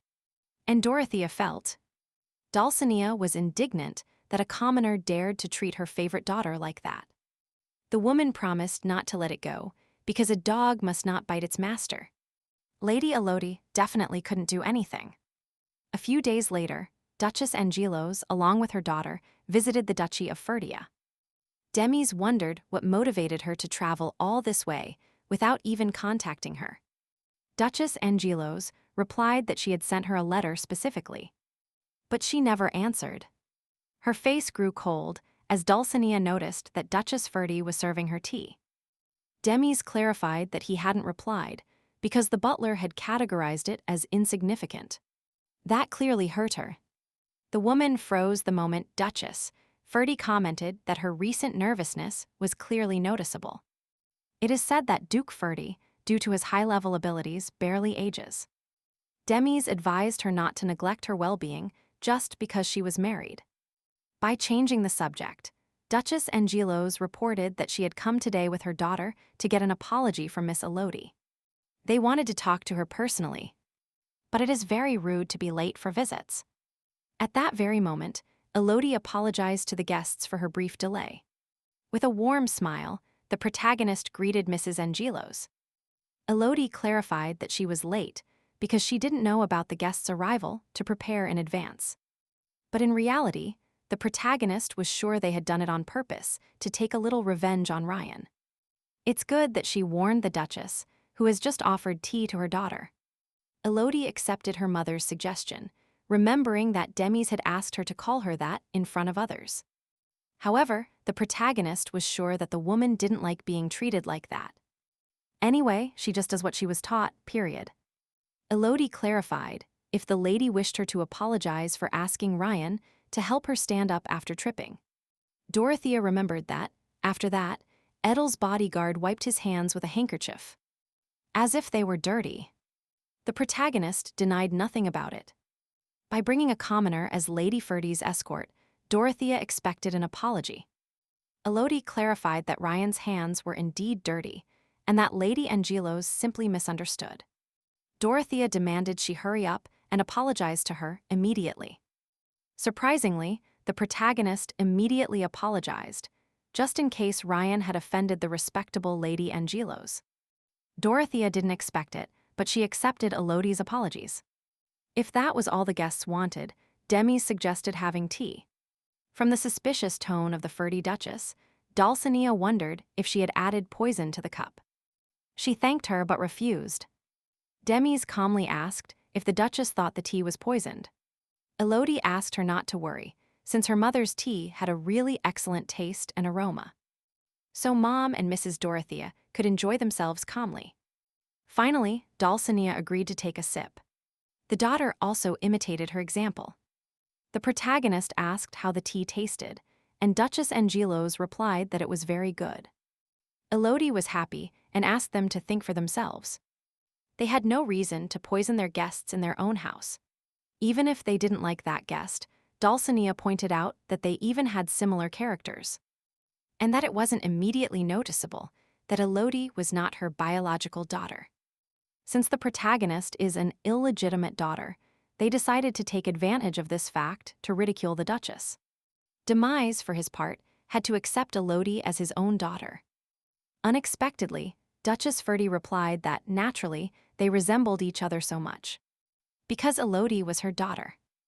Finally, the guests left, and Demis smiled ironically upon seeing how eager they were to return home. The protagonist apologized to the Duchess for how everything ended. In fact, Elodie expected Demis to be furious. She was surprised when the Duchess calmly called her daughter, which brought a slight smile to her face. The Duchess handed the protagonist a bottle with liquid and asked her to drink it. And soon, Elodie was speechless upon realizing that the Duchess had indeed poisoned them. The poison was not fatal, but it would cost both of them to go out for a while. The protagonist gave a terrified compliment to the greatest villain on the continent. Elodie thanked her for the antidote and quickly left the garden. Demis felt a little disappointed because she wanted to talk to the girl longer. She always felt that Elodie feared her due to her villain status, so she always got nervous in her presence. So she decided to keep her distance. But at one point, she decided to approach to explain her ability to create antidotes. At that moment, Demis saw her smile for the first time. It wouldn't be bad if they called Elodie their mom more often. Finally, Duchess Angelos returned home with her daughter after visiting the Duchy of Ferdia. Elodie dared to mock the direct descendant of the Angelos, possessor of great strength, again. Duchess Ferdia probably didn't want to disclose the family disagreements.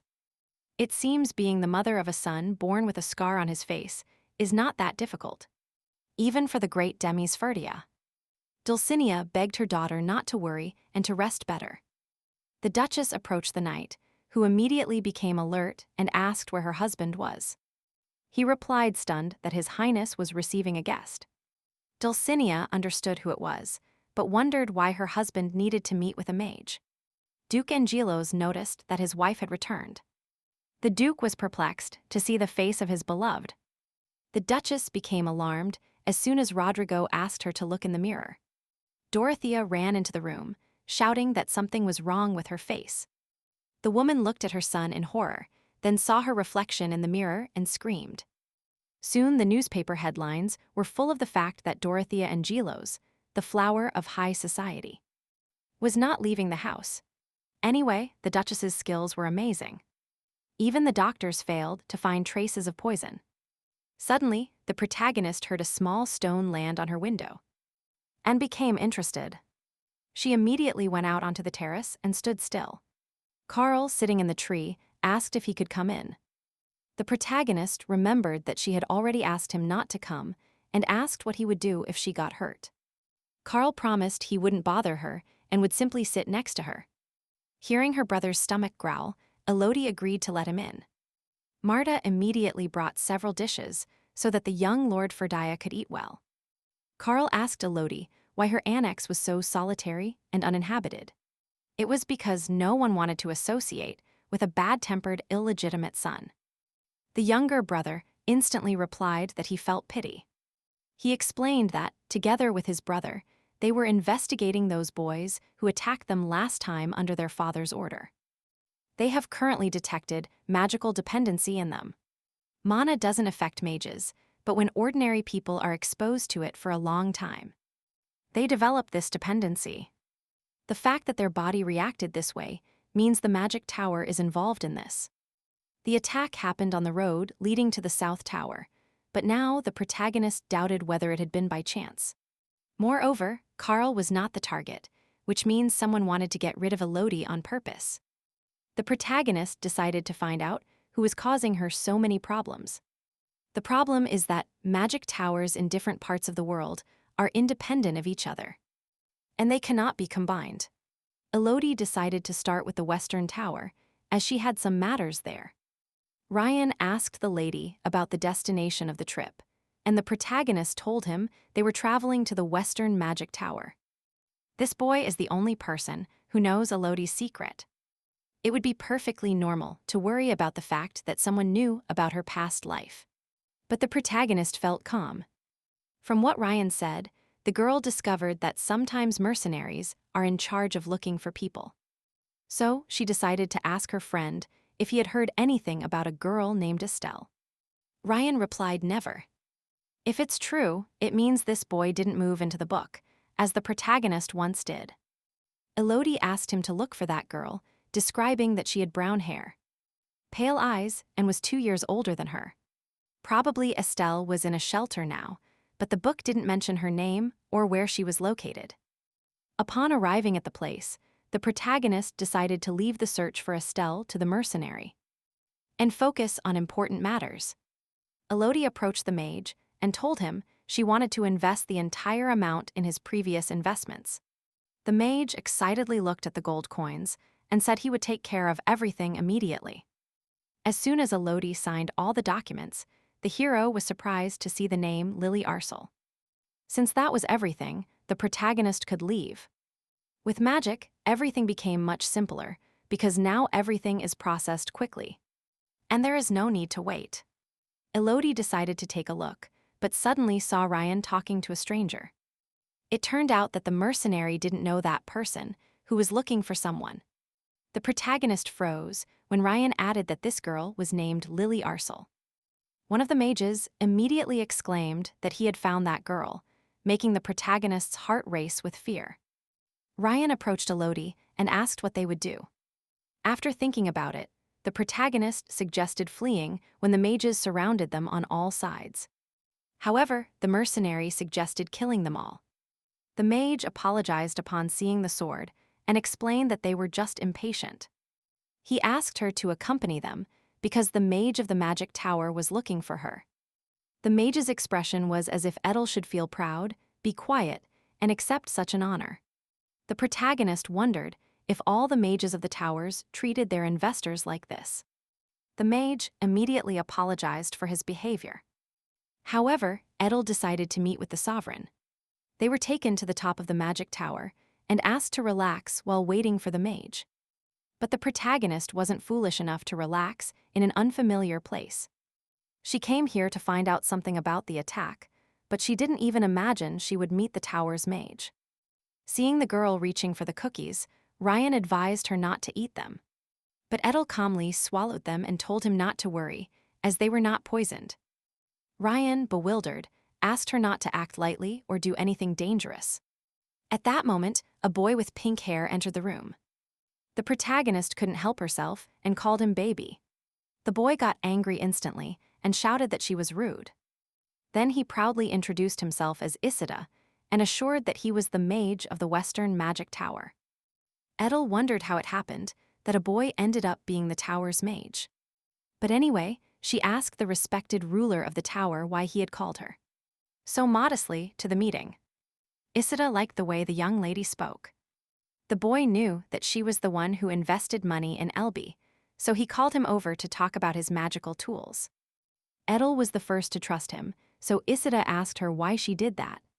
She honestly replied that she simply trusted him. Everyone told him to stop investigating in vain and focus on the work as a mage. Only then would Isida be recognized. Now Edel understood that it was precisely Elby. The protagonist decided to ask why the gentleman was developing tools under the name Elby. It turned out that if Isida published them under his own name, they would sell like hotcakes. But he wants to create a useful tool. In the original novel plot, all of Elby's magical tools were successes. But Elodie didn't know that precisely Elvy was the tower's mage, so she decided to propose a few ideas. She proposed manufacturing a crystal to be used as a heater for blankets, or creating a cold container to keep food fresh, even in the middle of summer. It could also be used in military applications. Isida took the protagonist's hand, convinced that from now on she would be his helper, because the young lady had an astonishing talent. But the protagonist refused. The mage of the magic tower didn't expect to hear such an answer, but Elodie explained that it was too difficult for her. Then Isida begged her to at least come see him sometimes. In the end, Edel promised to consider it. Who would have thought that everything could have turned out so well for the protagonist? Now she simply couldn't pass up this magnificent opportunity. As a gesture of trust, Isida decided to show the protagonist his most recent invention. That will help defeat Silvestro Fardi. The protagonist's face changed instantly upon understanding the name the master of the magic tower had just mentioned. Isida repeated that he intended to resolve the matter with Duke Fardi. The tower owner wondered why she was so intrigued. Perhaps the great discovery was that astonishing. Elodie, in a stunned voice, asked why he wanted to attack Duke Fardy. It turns out that Isida's body was trembling, and he hated Silvestro. Furthermore, there are things he wants to recover. That was definitely not in the original. The master asked why she was looking at him with such a terrifying gaze, and Elodie replied that she had imagined everything differently. This is not the original form of his body, only that Isida tries to remain a child to control a lot of magic. In reality, he discovered Elodie for another reason. The protagonist's name doesn't sound like a known Isida. Edel froze upon hearing the name Arcelia. He told her that Lily Arcel is only a pseudonym, and that Arcelia was her mother's name. Now curiosity arises about the relationship between the magic tower and the protagonist's mother. It was precisely Arcelia whom he continued to search for with such intensity. She had never known her mother before recovering the memories of her past life. But even afterwards, she doesn't remember anything about her, since this story is centered on Stell as the protagonist. Her character is simply a villain who plays a secondary role in this story. When she was a child, Elodie asked something about her mother. The maids replied that the woman had abandoned her, using her daughter as an excuse to extort a large sum of money.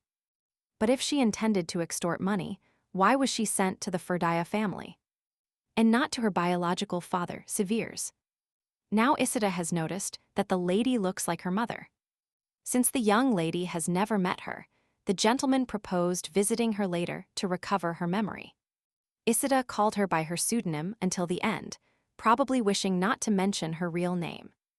Ferdia. Ryan asked the girl if she was okay. Elodie's appearance was tense. The protagonist replied with a forced smile, saying she felt a little strange.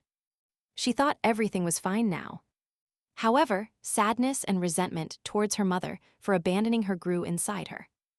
When Elodie thought about her mother, she felt like crying. In any case, Isida promised to show her using a magic tool. Jasny appeared in front of the heroes, who had come specifically to look for his sister. The protagonist looked at him stunned. Jasny normally smiles so clearly when he dislikes something. So Elodie began to think frantically about the reasons. The Duke's son informed the mercenary that Elodie would return with him. So now she is free. As expected, the Duke found out that the protagonist had been called by the master of the magic tower. Elodie hoped everything would pass as quietly as possible, but it turned out not to be so simple. And now Sylvester will call her to his office. The girl approached her brother and told Ryan they would see each other later.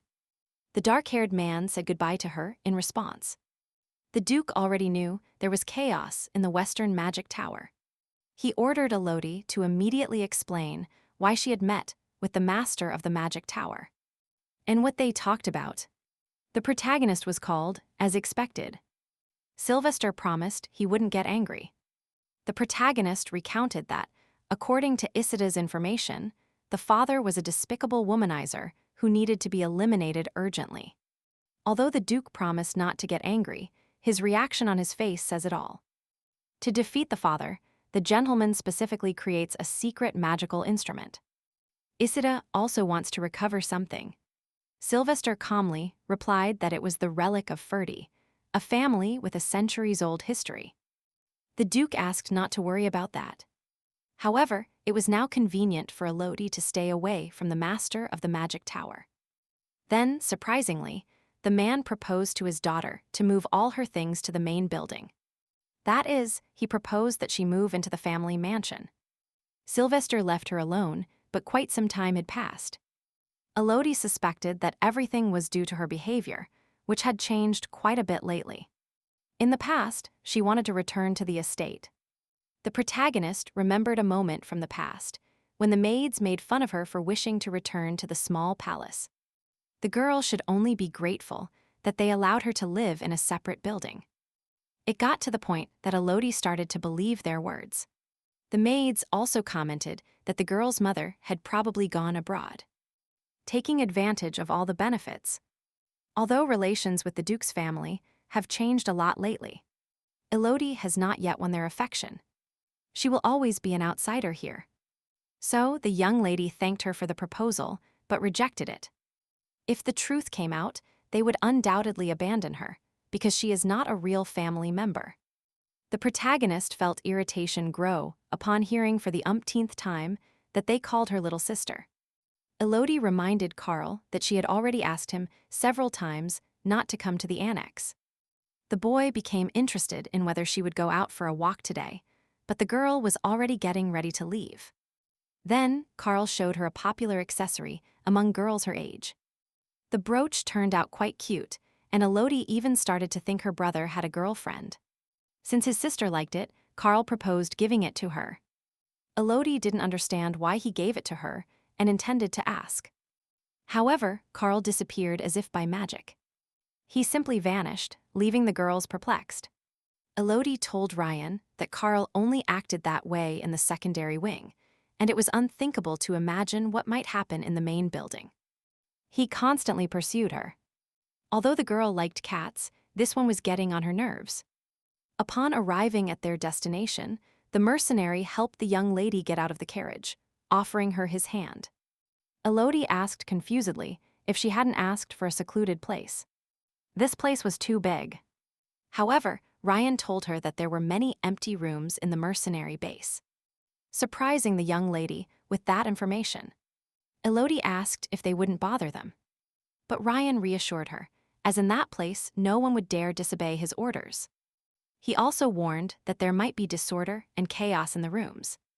He asked the lady to simply say something, and the mercenaries would do what was necessary to fulfill her request. Near them appeared a boy who asked the leader if he didn't plan to go to Ferdia's small palace today. It seems it went very badly for him, as it is said that the woman accompanying him has a bad temper. Did the protagonist understand him? He didn't look at her. This lady was beheading people in the ballroom. That's why they nicknamed her the executioner of the Ferdi family. Ryan ordered Mark to shut up with a tense and dangerous voice. The young man asked the master, bewildered, why he asked him to be quiet instead of closing his mouth as he always did. Suddenly, behind the boss's back, Mark saw a beautiful young lady and instantly thought she was Ryan's lover. With a wide smile, the protagonist greeted the young man and introduced herself as the executioner of the Ferdi family. At that very moment, Mark lost the ability to speak. Elodie added that she was precisely the girl who beheaded people in the ballroom. After ordering Mark to do a push-up, Ryan went with the protagonist to another room, promising to take disciplinary measures. Elodie smiled, thinking that her friend was still worried about that. She replied that everything was fine, as she had learned to live with the rumors against her. So Ryan could ignore it. However, the protagonist disagreed. He was determined to make sure no one said anything bad about Elodie. Ryan took the young lady to a room and asked her to alert him if she suddenly needed anything. The room is normal, but there is a bed, so it is perfect for drinking poison and lying down. Elodie wondered if she could continue to accept Ryan's kindness. Since their first meeting, this boy had shown no hostility towards the protagonist. He just saved her from danger for free and even offered to be her escort. Obviously, Ryan is fond of her, but the protagonist didn't understand why he was so kind to her. After all, he had only seen her past life in a dream. That is something she must find out first. What Ryan hides and what he wants from her. A few days later, Jasmine asked Carl confusedly what he was doing. The boy honestly replied that he was bored, so he decided to exercise by doing push-ups. Carl asked his brother if his sister hadn't left the small palace more often lately. Jasmine replied that she is a free person and can walk wherever she wants, especially now that she received permission from her father. However, Carl was worried that his sister seemed a bit sick lately. From what Jasmine heard from the spy, he recently assigned to Elodie. After going shopping with the mercenary king in the morning, together they headed to the Celestial Phoenix Guild. Late at night, a message was received informing that Elodie had returned home. But she looked pale and sick. Jashin didn't understand what the hell he was doing there. It seemed that lately she had certain matters with her mother, and perhaps they were related. He couldn't even carry out a preliminary investigation. He hit the table hard, and Karl angrily asked if his brother was listening to him at all. The Duke's eldest son calmly asked Karl what suddenly happened to him. Before, the mere existence of Elodie irritated him, let alone her escort. But now everything had changed. Scratching the back of his neck, he replied that he had grown up too late. As a child, he was very aggressive, and now it bothered him that he realized it too late. The guard at the door informed His Majesty that His Highness, the prince, wished to see him. The man who was firmly in power 5 years ago now barely managed to pay the bills. The emperor had something to tell his son. The young man's eyes immediately widened when his father asked him to break off the engagement with Lady Elodie Ferdia. Immediately.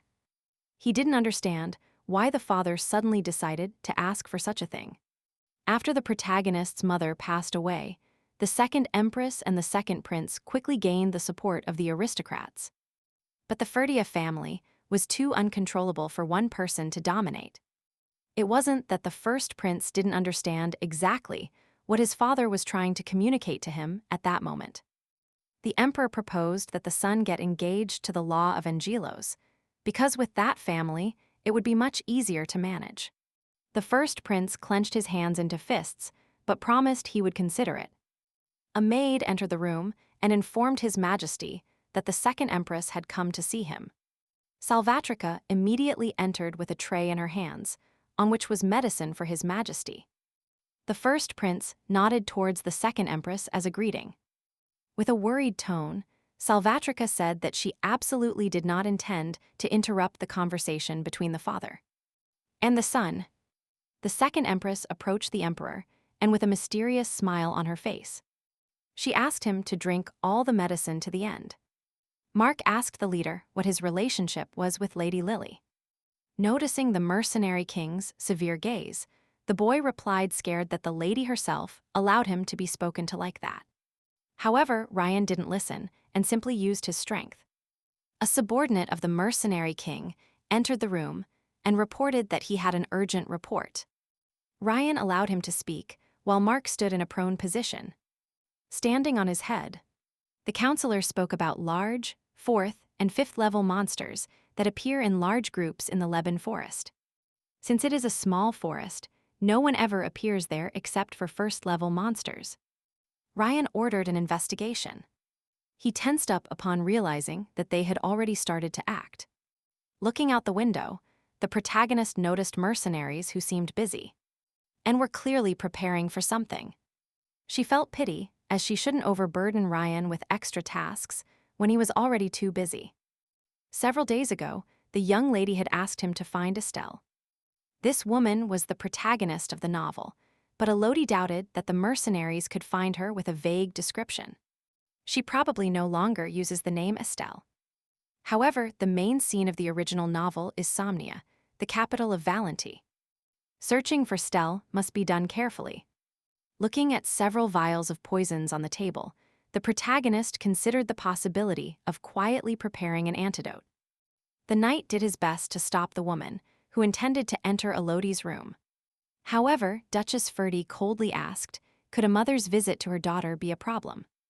If the young lady had asked her, Demis would have found a better place so Elodie wouldn't have to create poison for the mercenaries. Since Karl and Yashin frequently visit the annex lately, Elodie needed a quiet place to work alone. The Duchess promised to tell them to stop bothering her, but Elodie found another way out. Demis was intrigued by how the daughter prepared the antidote, but Elodie didn't want to talk about it.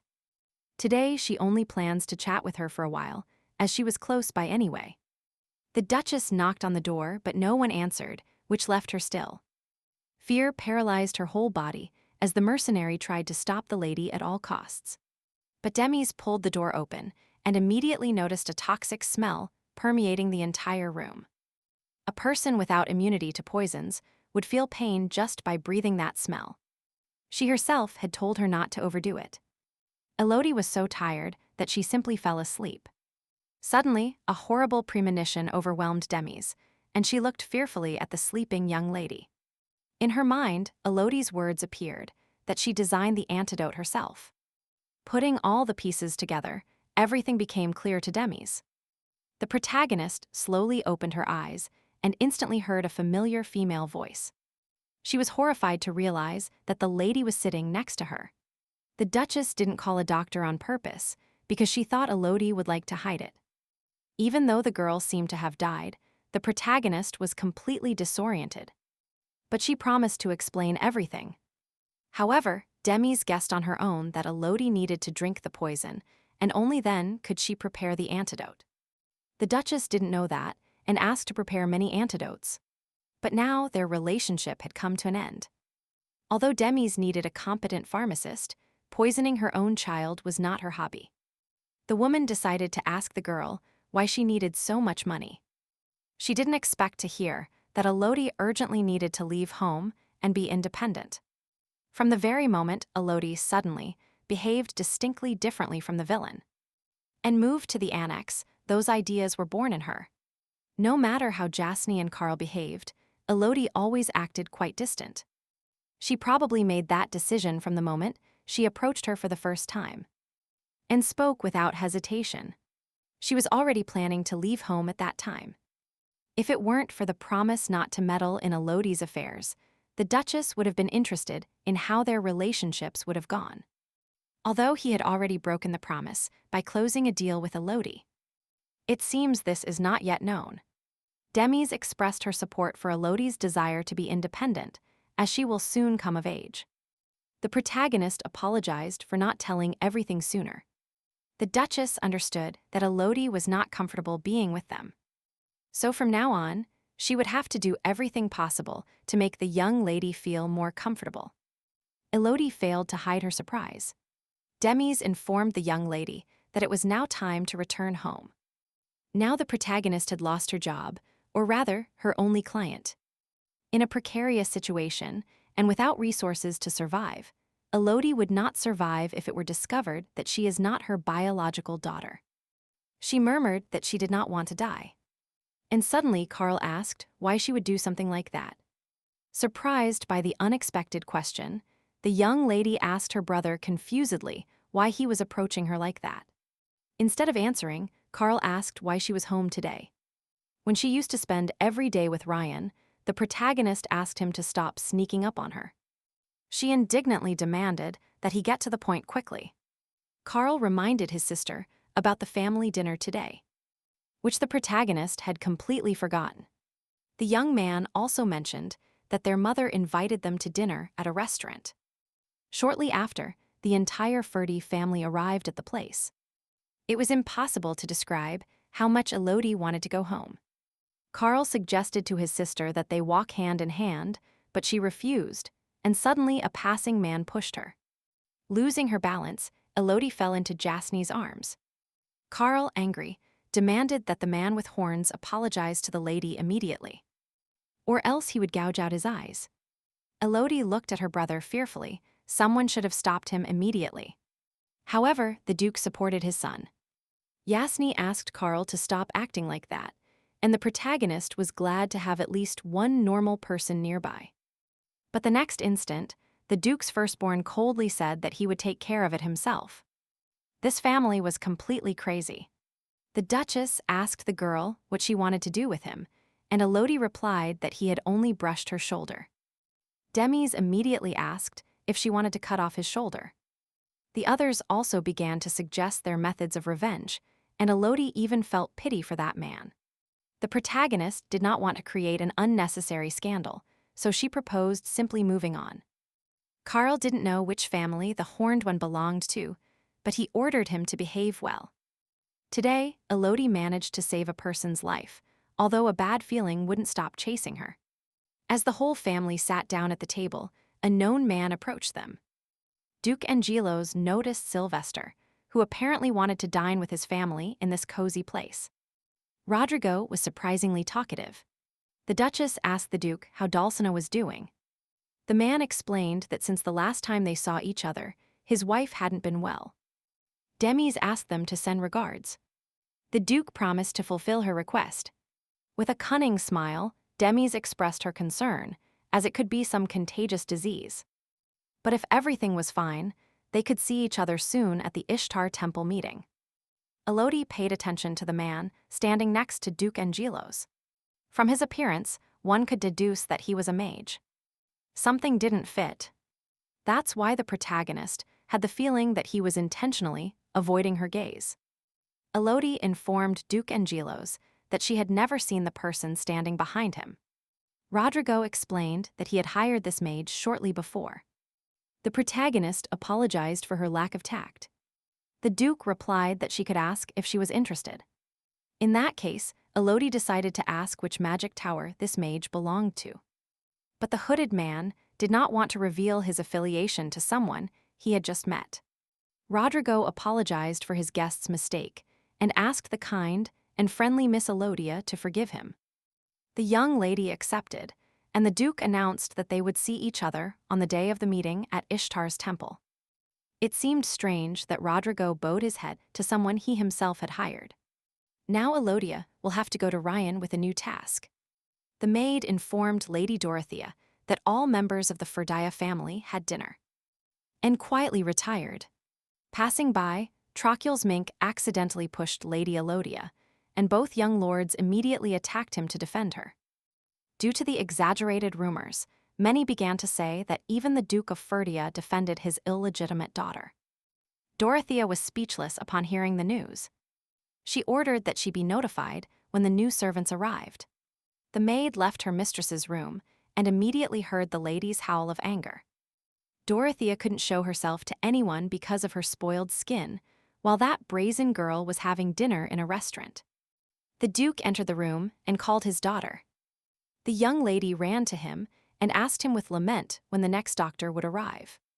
To her surprise, the father replied that no doctor was needed.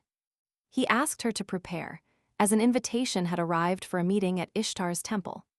Rodrigo asked his daughter not to worry about her physical appearance, as he had fixed everything. The Duke pointed to the mage who had just entered and informed him that he would help. He told his daughter that this mage was called Gabe Janade. The protagonist promised that this was her last personal request, as she was a beggar now. Ryan asked the lady if she needed money now. Elodie nodded and said she needed a lot of funds because she wanted to buy a house and not worry about anything. The mercenary king offered his help with finances. Ryan treated her kindly again for no reason, so Elodie asked how much he could give her. The protagonist did not understand what he planned. Suddenly, Ryan announced that he would give as much money as needed. With a nervous smile on her face, the young lady asked if he would also give money to his mercenaries if she suddenly requested it. As soon as Ryan said he could loot all his money, an advisor burst into the room and asked how he could say such a thing. Mario immediately apologized to the lady for his intervention. He became interested in the request the young lady wished to make, and Elodie communicated the request to conduct an undercover investigation. If she gave Mario more details about who the target was, he promised to find everything out. Elodie said the subject had dark purple eyes and messy hair. Mario promised to solve it in a week, and Ryan, suddenly with a tense tone, asked the lady to dedicate time to him. An idea occurred to him how to help her earn money. Mario looked at him skeptically, but his master ordered him to shut up immediately and disappear. The advisor wanted to retort because of the way he had been treated, but Ryan, in an even tenser tone, ordered him to disappear. Mario instantly withdrew, wishing him a good experience. Ryan told the lady about an auction where a very interesting object would soon appear. But Elodie knew it would be very difficult to access it. And furthermore, she would undoubtedly have problems if her father found out. The mercenary king suggested the lady falsify her identity. Although the protagonist was not sure it was worth it, she was interested in the idea. She was surprised to learn that the auction would be in a week. That will happen exactly at the time when a meeting is held at the Temple of Ishtar. Every year, the families and direct descendants of the four main families gather in one place by invitation from the Temple of Ishtar. But Elodie herself had never received an invitation. Ryan asked if she had anything to do that day. She had nothing to do, so the protagonist agreed to attend, as that day meant nothing to her. Upon returning home, Elodie skeptically asked Marta what had happened there in her absence. Joy was reflected on the maid's face. Before the lady returned, the Duchess summoned Marta. She asked her some questions. One of them was if there really wasn't a maid taking care of Elodie. Marta explained that the lady doesn't like anyone other than herself taking care of her. But the Duchess was convinced that the boy had not given up all the servants for no reason. So something must have happened. So she asked her to tell her everything that happened in the annex. Demis knew that Marta was the daughter of the nanny, who had taken care of Elodie. The maid had grown up with Elodie since childhood, so she knew what happened better than anyone. In the end, Marta confessed everything that could have happened in those 19 years, except for her rude behavior towards the lady. What surprised Elodie the most was that Tartling, the main maid of the main house, came to work in the annex. All those who did not respect the young lady were dismissed without receiving recommendations. The protagonist assumed that the Duchess was doing it to monitor her in case she tried to poison herself again. After changing the servants in the annex, the day of the meeting at Ishtar's temple arrived. The Duke and Duchess would have to leave the palace for several days, so before leaving they wanted to see Elodie. Sylvester asked them not to feel intimidated and to go to the butler if they needed anything. However, it was still incomprehensible to Elodie why they wanted to see her. The adults' gazes seemed to indicate that she should stay still and not cause trouble. The protagonist asked them to take care of each other and left quickly, as they had nothing more to say. She hoped to be able to leave the palace today without anyone noticing. Mila Ritz's last bet was sold. Ryan noticed that Lady Elodie seemed very worried. The protagonist feared having trouble if she was caught at this auction. However, the dark-haired man reassured the girl, as most of them hide their identity. So no one would be interested in them. Then Ryan pointed out the lot they needed. Instead of something amazing, the protagonist saw simply a cheap stone. Elodie began to doubt that it was really what they needed. The gem was a family heirloom of a destroyed family. The starting price was 500 larets. To start, Elodie increased the bid by 10 larets. The young lady's hands were sweating as she thought about how much money she could spend now, since according to Ryan, the object was very expensive. To surprise, silence fell in the room. The next instant, it was announced that the stone had been sold for 510 larets. And Ryan immediately congratulated the lady. Our heroes returned to the headquarters of the Celestial Eagle Mercenary Guild. They placed the box in front of them, and Ryan asked to use the power of that gem. He explained that it was an unusual stone. The protagonist froze upon hearing that it was the seal of the 7 deadly sins. If this is the same one that 7 generations of Imperial families protected, then one of the sins is in the Ferdia family. Most likely, it is kept in a place accessible only to the owner and the heir. That's why it's incomprehensible how it got here. 7 families hide their sins, including the Imperial one, but now only 5 remain. So the question was, where are the sins of the other families? Elodie thought that the Imperial family would follow the seals, and couldn't believe that such an important seal had ended up at auction. Now the protagonist could summon the sin. If a connection is established with the stone, its ability can be used, but it will be necessary to pay. None of that fit in the girl's mind. Elodie didn't have to remove the seal, as the owner can use the sin's power without paying. None of the 5 remaining family members know it currently. Now the protagonist had a new question. How did Ryan know that? The dark-haired man knew things that even the heads of the 7 families didn't know. Ryan recounted that in the past, he had been linked to the sin of arrogance. The protagonist knew that this sin had been sealed a long time ago in the destroyed family of Ippolito.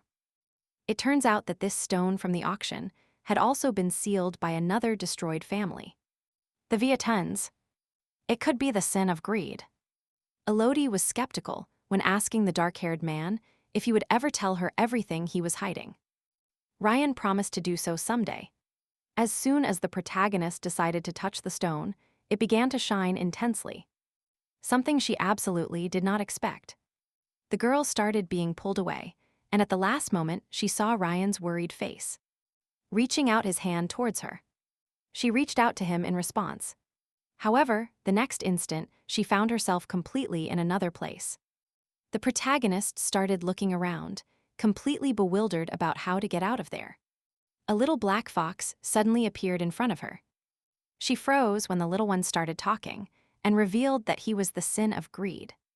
The fox explained that at that moment they were near the temple of the past, where humans had sealed him.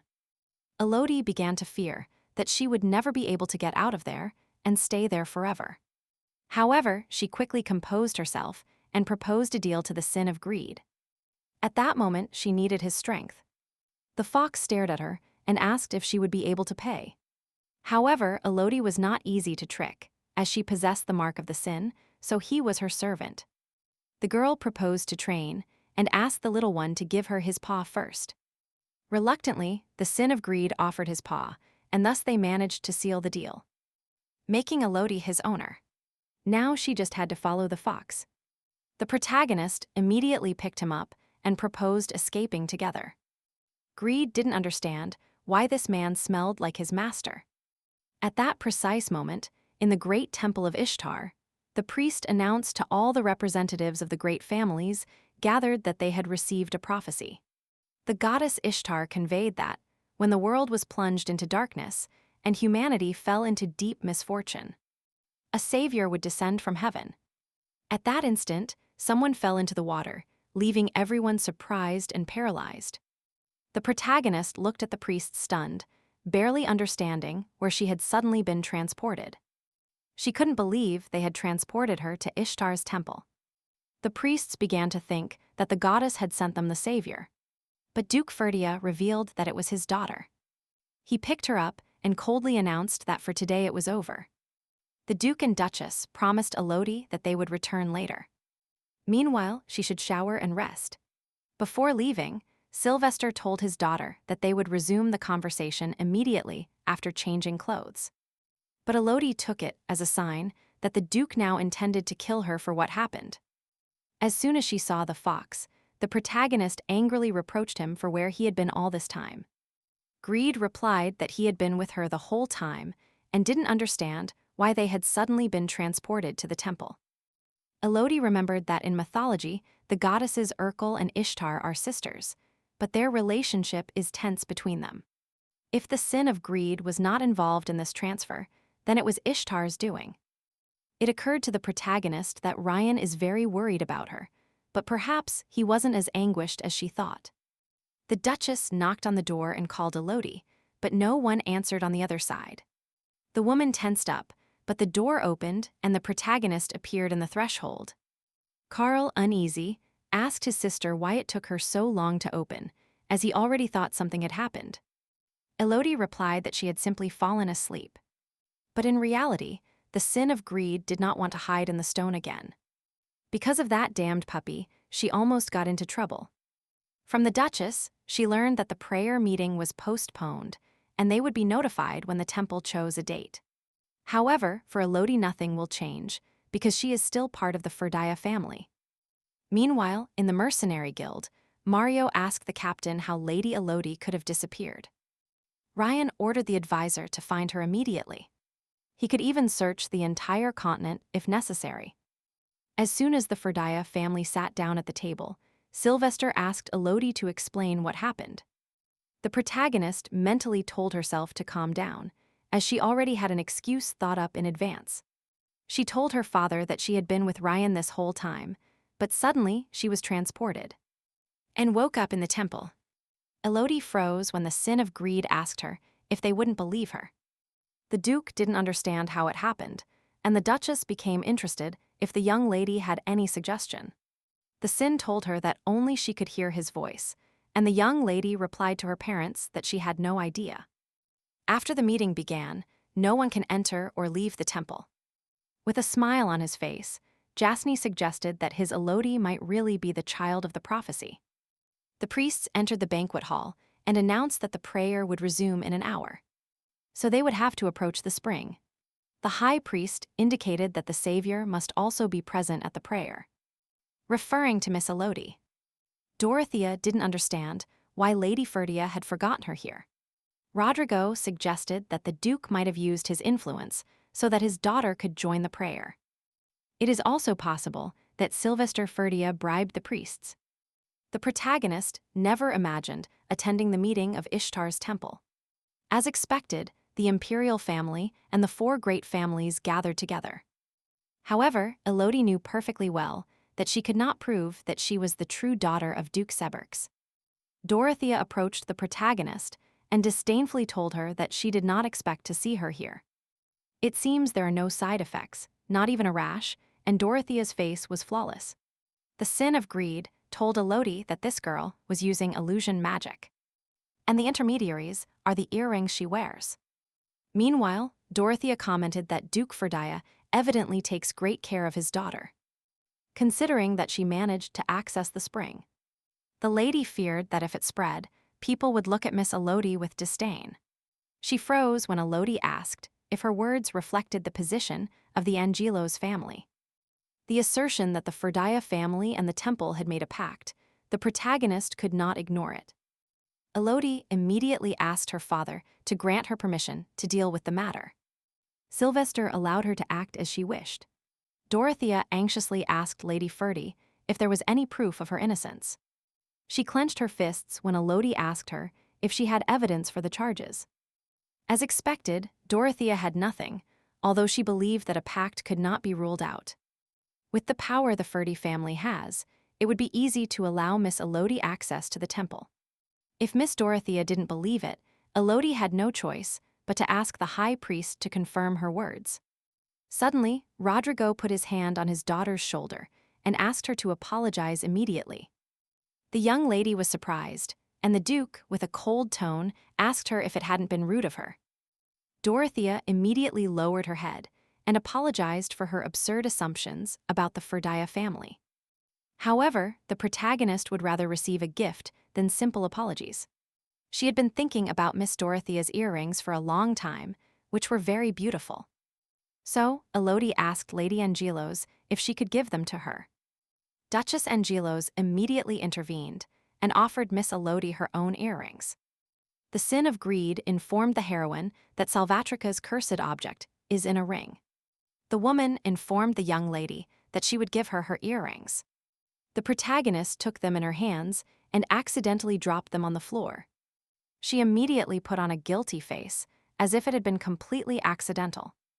The start of the prayer meeting was postponed for another day due to the incident that occurred.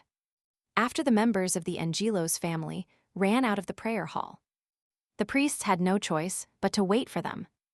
However, later they decided that the presence of the head of the family would be sufficient at the prayer meeting. Elodie felt the piercing gaze upon her. She asked Jasny if he knew that person, as it was the first time she had seen him.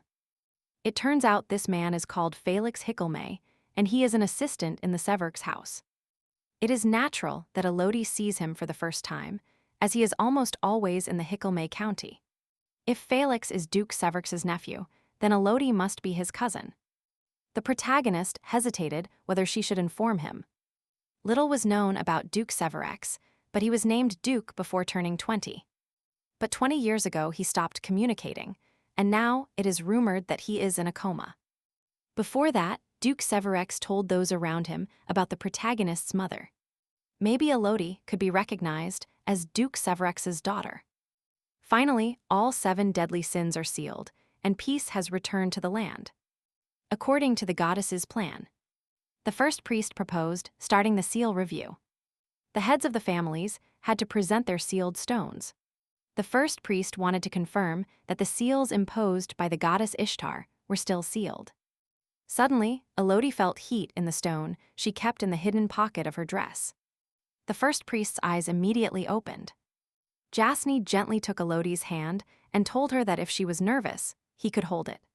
The girl mentally asked greed to be quiet if it didn't want to be sealed in this temple. The prayer meeting ended, but the participants could not leave the temple until the next day. After breakfast, the protagonist was in her room when suddenly the door was knocked on. It turned out that His Highness, the Crown Prince, had come to see her. He wanted to talk to her. For Elodie, this was very suspicious, as His Highness had not shown the slightest interest in her before. Every time she went to a ball, he treated her as if she were only his official partner and usually fled immediately.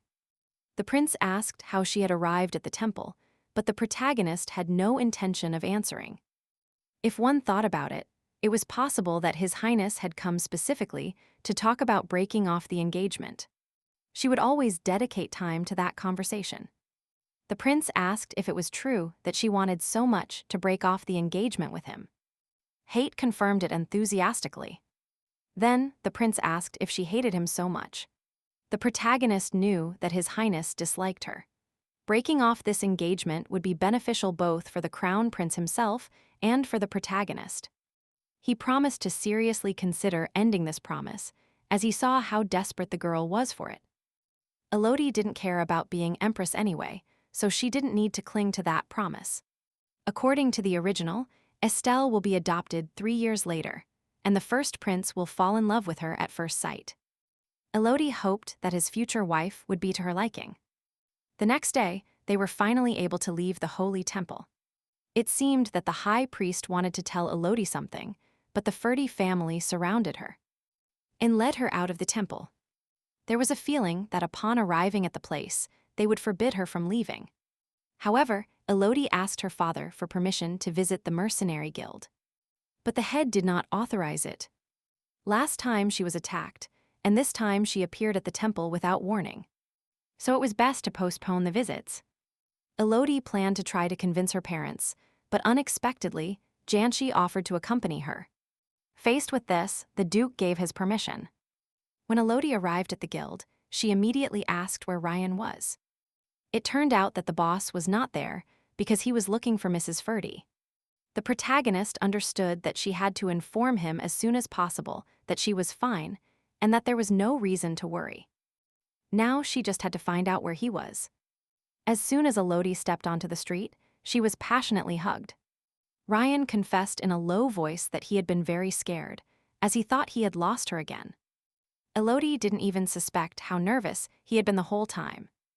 The woman moved away a little, and touching Ryan's face, said that her return had been quite successful.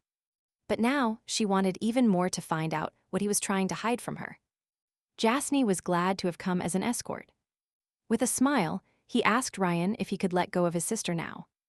For some reason, Elodie felt it was better to move a little away from Ryan, because something was wrong with her brother. Jasny put his hand on his sister's shoulder and coldly repeated that Ryan should move away from her. Elodie didn't feel like causing a fight, so she let go of her character's hand and promised to see each other tomorrow. He added that he would wait for the meeting tomorrow. A warm smile appeared on her face, and she replied that she would wait too. On the carriage, Jasny advised his sister to always stay close to him, and everything would be fine. Why did Elodie get the strange feeling that her life would not get better? Jasny pointed out that Elodie skillfully managed the mercenary king. The protagonist replied that since he was her escort, they had gotten a little closer during this time. However, the dark-haired man pointed out that the mercenary king had hidden intentions towards her. Jasny asked his sister if she wanted to keep this boy close as a lover. But Elodie started to deny it. The young lord didn't believe that the first prince would allow a lover, but the girl was sure that he would care just the same. Then, Jasny asked his sister if she was okay with the fact that she was not liked by His Highness. But everything was fine because Elodie didn't like him either. Initially, she liked him for his appearance, but now she feels nothing for him. Although she still likes his face, she doesn't have to steal other men. Later she will be with Stell, and everything will be fine.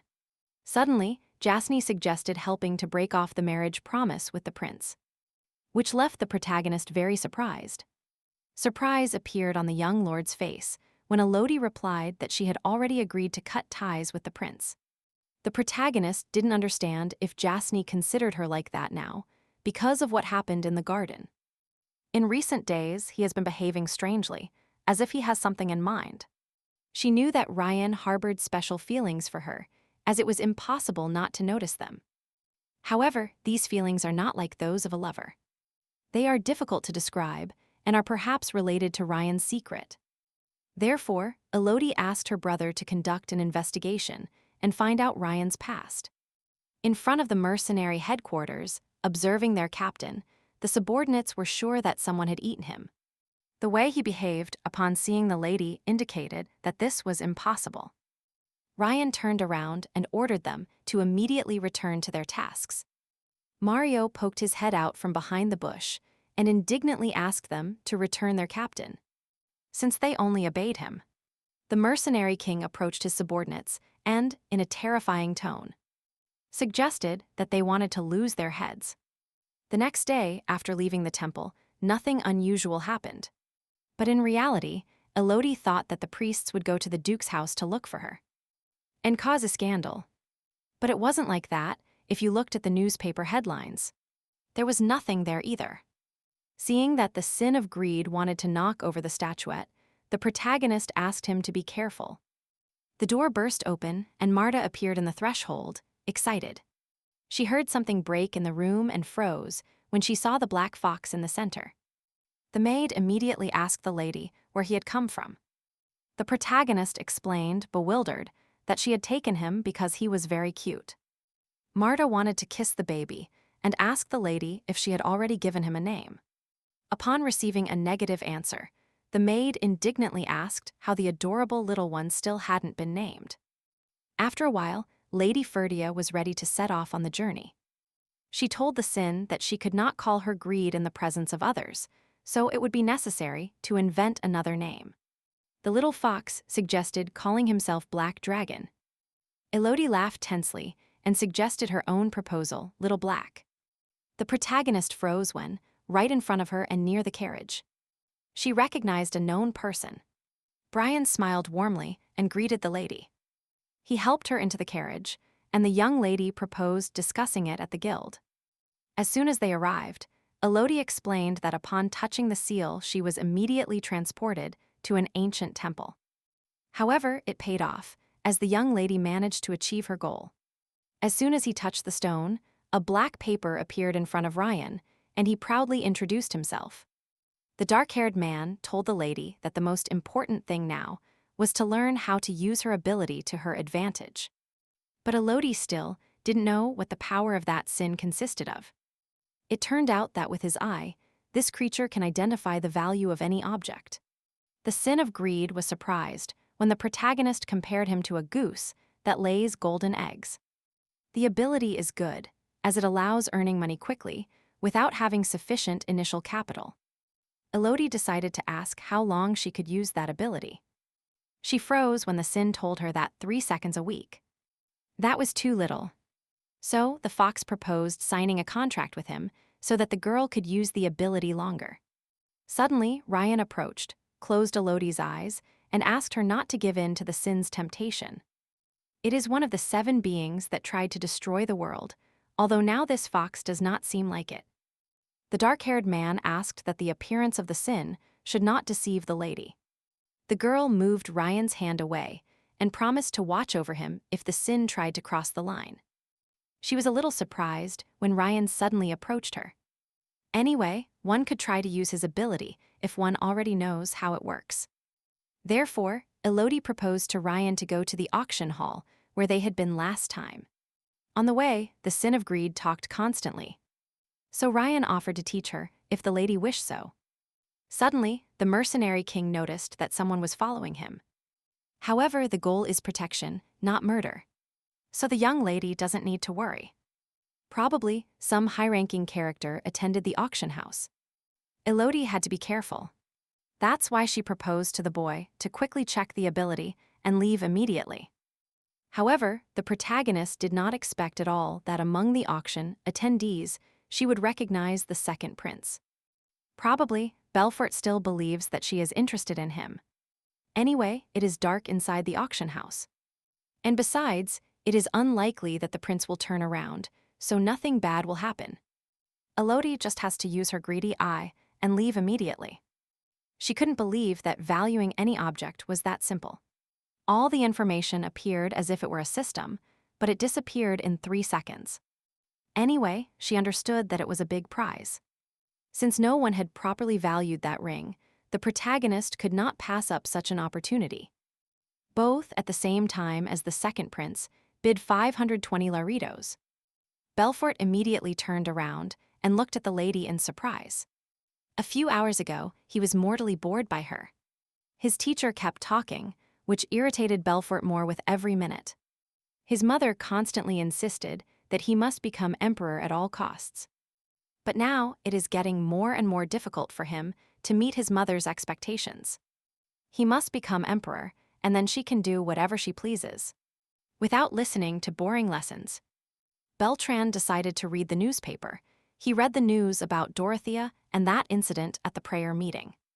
So now he needs to find a new companion. According to the spies, the prince was very fond of Lady Elodie. Beltran was attracted by the idea of snatching the woman from his brother. Up until that moment, he was thinking precisely of her, and the girl arrived at the auction. She chose the same object and offered the same amount. That was undoubtedly destiny. The prince immediately told the lady that, if she wanted to obtain that lot, he could easily win it for her. The auctioneer asked if anyone had offered a higher price than 520 larets. Elodie immediately mentioned an amount of 540 larets. That was the last bid, and the ring was sold to the protagonist, which made her very happy. The girl really wanted to get that ring. The second prince wanted to talk to her, but the girl quickly left the event with her escort. Our heroes headed to collect the purchased lot. As soon as Elodie signed all the documents, the clerk immediately thanked the young lady for using their auction house again. Then, the characters went out onto the street. Suddenly, Ryan raised his hand and asked Lady Elodie to move away. The girl was stunned when the prince arrived, who commented that it took longer than he expected. Beltran hadn't waited for someone like this in a long time, but in a way it even turned out to be amusing. He was completely sure that the young lady had clearly gotten excited by his presence. So he averted his gaze shyly. The prince invited Lady Ferdia to dinner together, as there is a pretty good restaurant nearby. But unfortunately, Elodie could not accompany His Highness and politely declined the proposal. Beltran insisted, assuring that he would rent an entire cafe just for her, convinced that she would appreciate it. But Elodie replied that she herself could rent a cafe without problems, as it was not strange. Beltran did not expect her to refuse at all. He wanted to stop the lady, but suddenly her escort grabbed the prince by the arm. His Highness's guard immediately drew their swords. Beltran broke free and, furious, asked how a vulgar escort dared to behave like that. But the prince didn't understand why that wretch remained firm. If he thought about it, those black hairs and red eyes were familiar to the second prince. And he clearly recognized that face. The mercenary king coldly ordered the prince to step back. However, Bertland was annoyed to see that a commoner dared to give orders to a member of the Imperial family. This brat didn't dare treat the prince like that, only because the emperor favored him. Ryan was tired of this, so he used his abilities. Bertland's hand slapped the prince immediately. Ryan smiled silently and commented that, apparently, even His Highness's body knew that he had been rude just now. The mercenary king promised to ignore today's disrespect and not tell His Majesty anything. But Elodie doubted that everything would be fixed. As soon as the protagonist returned to Ferdia's house gates, the heroine asked Ryan how he did it. The second prince suddenly slapped himself, but the dark-haired man replied that he had no idea. Elodie didn't know such an ability, but it was evident that Ryan used a different force from usual magic. So the mercenary king does not belong to any of the four main families. Suddenly, Ryan commented that the second prince would keep trying to approach the lady, since she decided to break off the marriage promise. Elodie didn't understand why he suddenly mentioned this. The dark-haired man added that he can surpass all the lady's expectations, so she can use him. Ryan was willing to do anything, become an assistant, an escort, and even a lover in a coal-black pit without bottom, where there was only darkness. Elodie was his only rescue. Everything he had now was given to her by her. However, Elodie asked, what was the use of that for him? Ryan fell silent, thinking it was a good way to evade the answer. The protagonist didn't know how long this boy would be loyal to her, so she couldn't promise him anything. She refused the proposal because she didn't understand his motives at all, as it didn't seem fair to receive without giving anything in return. Ryan promised to reveal his secret when the time came, but now the girl began to doubt whether it would ever come.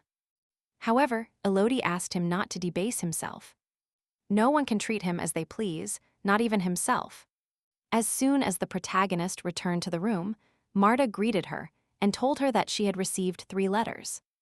The sender of the first letter is Mario, who probably contacted the girl about the investigation report.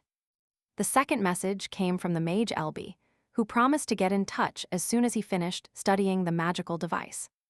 The butler read the third one first, so it is already known whose it is. The emperor invited the young lady to have a cup of tea with him on such a beautiful day. If the butler has already read the letter, it means the father knows too. Marta confirmed the lady's words and asked where the black fox she had brought earlier had gone. Elodie replied that she had left him in the garden because the little animal needed a walk. The butler knocked on the door and informed Miss Ferdia that the Duke wished to see her immediately. As soon as Elodie entered her father's office, she immediately noticed the tense atmosphere prevailing in the air. Sylvester informed his daughter that it was not mandatory for her to go to the palace. He was convinced that the emperor would ask about what happened at the meeting. Therefore, the Duke could solve it himself. But even though the Ferdia family is one of the 4 most influential families, ignoring an imperial order would bring big problems. So the protagonist promised that she would not create more problems, as she had reflected on her behavior. Finally, Sylvester gave his permission, and the young lady immediately left his office. She was sure that the elder prince had already informed the Duke about the cancellation of the marriage promise. However, her father wouldn't even touch that subject. Therefore, Elodie intended to meet with the elder prince again. A short time later, the protagonist arrived at the Imperial palace. They led her through a hall that intensely reminded her of a wake. Even a healthy person would feel sick in this situation. The lady-in-waiting informed His Majesty of the arrival of the young lady from the Ferdia family and asked him to come in. Immediately, a strange smell hit Elodie's nose. It probably came from the censer, so the protagonist thought it was the aroma of medicinal herbs for illnesses. She approached the emperor's bed and reminded him that he wanted to see her. She knew His Majesty was not well, but she did not imagine his condition was so serious. The emperor immediately sat up in bed and started coughing violently. Then he raised his hand and asked the young lady to sit down. The health status of a member of the imperial family is usually kept in the strictest secrecy. But the emperor stopped appearing even at official ceremonies, yielding part of the government to his son. Seeing his condition, one cannot help but wonder what will happen to him tomorrow. Although the head of the empire looked unwell, he knew that the true savior had come personally to see him. The protagonist asked him not to say nonsense. Although he called her savior, his gaze towards her resembled a predator watching its prey. The emperor knew what happened at the meeting. The first priest was very excited when announcing that the savior had arrived. However, the imperial leader did not expect it to be the Ferdia lady. Elodie tried to explain that she was not the savior, but the emperor was of the opinion that it was not her decision. The protagonist decided to clarify to His Majesty whether he wanted her to be the savior. As emperor, he had obligations to his people and had to fulfill them. He knew about the monsters infesting everywhere and the public climate that had worsened due to frequent attacks on the towns. The first priest suspects that a religious cult is behind it. For quite some time, they remained hidden in the shadows. But for years now, they have been spreading their ideals, sowing chaos among the population. The Empire of Valentia revered Istar as a goddess and proclaimed her founder, thus rejecting the goddess Urkel. The myth of Valentia's origin sought to combat the 7 sins that Urkel spread on Earth. The story began with Istar granting power to the heroes. But with the arrival of Urkel's followers and the monsters, public opinion faced contradictions. And the savior is a good way to put an end to all this at once. A smile appeared on Elodie's face as soon as the emperor said that her existence could become hope for the people. The protagonist decided to remind them that, in the eyes of society, she was only the villain of the Ferdia family. People probably wouldn't believe she was the divine savior, as she was illegitimate at least. If the people need a savior, it is more efficient to propose it with the temple and nominate a suitable candidate. The emperor changed the subject and asked if she had hired Ryan as an escort. He served her while growing up, but Lady Ferdia simply took him. The Imperial chief indicated that Ryan was not the type of person to serve someone temporarily. Since forever, Elodie was not liked by him, so he asked Edemir to break off the marriage promise. But now the emperor recognized her. Although the protagonist said there was no need to worry, they had already resolved the matter with His Highness. The emperor was surprised by the news, while Elodie got up and commented that he was glad to hear her opinion on the promise. If the conversation was already over, the girl intended to return. A long time had passed since the last time a man spoke to someone like that. He enjoyed it, so for the first time in a long time he could sleep peacefully. When Elodie opened the room door, she immediately bumped into His Highness, the Crown Prince. Suddenly, the protagonist experienced a strong dizziness. She began to lose her balance, but Edemir managed to grab her in time, and the young lady was able to stay standing. Elodie froze as soon as she recognized the smell. She covered the prince's mouth with her hands and warned him that it was a poison that under no circumstances should he inhale. The protagonist extended hers and asked them to use it. Edemir didn't understand where the young lady got so much calm if she herself had said there was poison in the room. So he decided to follow her. Seeing the prince, the protagonist asked again to use the handkerchief to cover her face. The lady's handkerchief smelled of flowers and sweet fruits, so Edemir began to consider himself a pervert. The protagonist opened the window so that the smell would dissipate and everything would become clear. She was sure that the poison was in the smoke from his censer. Elodie lied to the prince, telling him that she had learned all that from Duchess Ferdia. And His Highness believed her. Edemir recounted that they had been using that censer for several years. That meant that His Majesty had been exposed to that poison for at least a year. If so, the culprit was acting so that no one would suspect, progressively exposing the emperor to the poison. However, the prince wondered why nothing had happened to him. The butler practically lives in the emperor's room. But he is also fine. These very details bothered her deeply. However, she could confidently state that the smoke was poisonous. The concentration of toxicity itself is not strong, which means they could mix it with another for a more potent reaction. Elodie took the bottle from the table and drank all its contents. The prince immediately rushed over. He grabbed her cheeks and ordered her to spit it out immediately, but she had already swallowed it all. She decided to check for herself right after inhaling the smoke. Elodie reassured the prince, as she was used to similar situations. Only afterward did the heroine realize she had just said something she should never have mentioned. Since her earliest childhood, Edemir had developed resistance to poisons. That's why she knew better than anyone the price she would have to pay for that immunity. Even though she belonged to the Ferdia family, it was unusual for something like this to have become routine for a lady. That's why he fervently begged her never to act so recklessly in the future. The person behind all this might start covering tracks, so it would be better to conduct an investigation in secret. However, in that case, the protagonists would have to allow the emperor to continue being exposed to the poison. The heroine revealed that in the Ferdia family, there is a qualified healer who will be able to prepare an antidote. The emperor will probably not recover immediately, as he was poisoned for a long time. Edemir didn't understand why the lady would do all this. Elodie suggested calling it compensation. Her smile was so charming that even the first prince blushed. He decided to talk about the breaking of the engagement, which the prince had never discussed with his father.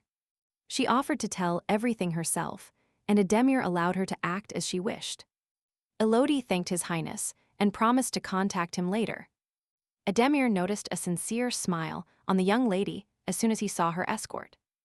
Unlike the smile she always showed him, this one was open and warm. Lately, too many things began to arise in Ademir's mind. His engagement would soon be officially annulled, but for some reason, the closer that moment came, the stranger his thoughts became. Before Elodie could return home, the Duchess immediately called her for an interrogation. The woman asked the young lady why that little black fox had been appearing with her lately.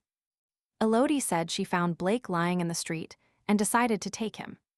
Demise allowed her to take care of him and emphasized that she must assume responsibility until the end. The butler entered the young lady's room and informed Lady Ferdia that the Duke wanted to see her right now. The Duchess, with a warm smile, asked why her father wouldn't simply allow her to talk to Elodie.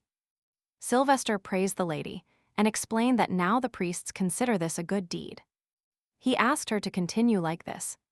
Elodie decided to talk about the breaking of the engagement and again asked to annul the marriage. If it wasn't difficult. The Duke asked his daughter, didn't she like the first prince? The protagonist replied that currently she feels nothing for His Highness. She didn't expect her father to accept breaking off the engagement so calmly. It turns out that a few days ago, she deliberately rejected him because she considered the decision impulsive. Elodie informed that there was something else she couldn't say before. The emperor also ordered his son to call off the marriage because he did not accept Elodie as the first prince's fiancée. Elodie simply didn't like him. The Duke coldly replied that they would leave for the Imperial palace right away. Elodie moved closer to her father and begged him to calm down because the emperor had already changed his mind. Sylvester replied that, in that case, the divorce papers would take a little while. But it won't be for long. The Duke's eyes widened in surprise when Elodie asked if it would somehow affect the relations between the families. Apparently, now it is difficult to resist the influence of the second prince. That's why Ademir needed this engagement. Sylvester smiled, thinking that his daughter had definitely grown up. He replied that if that stupid second prince were to become emperor, there would be trouble. So there was no going back. Jeb informed Duke Angelos that their materials and resources were finished. All the money he had was spent. Rodrigo asked for a little time. The mage set a deadline of 2 weeks, which pleased the Duke, who promised to prepare everything in that time. The Duke handed a newspaper to Jeb and asked him to give it to his daughter, as her class would start soon anyway. The mage was sure that the lady would burn it as soon as she saw it, but immediately began to doubt. Jeb entered the young lady's room and called Dorothea Angelos. The young lady quietly reprimanded him, saying that it was inappropriate of him to burst into a noble lady's room like that. The mage asked Dorothea if she shouldn't practice more to improve even further. The girl immediately cheered up when he promised to find an antidote against that cursed skin. Then he showed the lady the latest issue of the newspaper. Dorothea's eyes opened when she saw the announcement of the breakup between Lady Ferdia and the Crown Prince. Geva was annoyed by dealing with a young girl and didn't understand how anyone could be happy about such news.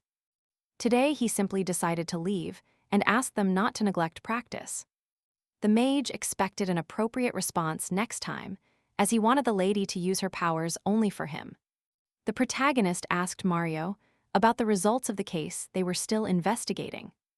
It turned out that Jeva Kenai currently lives in the Angelos Duchy. The most surprising thing was that he was the head of the magic tower. Yasin became interested in how his sister felt after breaking off the engagement with the elder prince. The reason for the end of the engagement was that Elodie didn't want to waste her time in vain. They wouldn't have married anyway.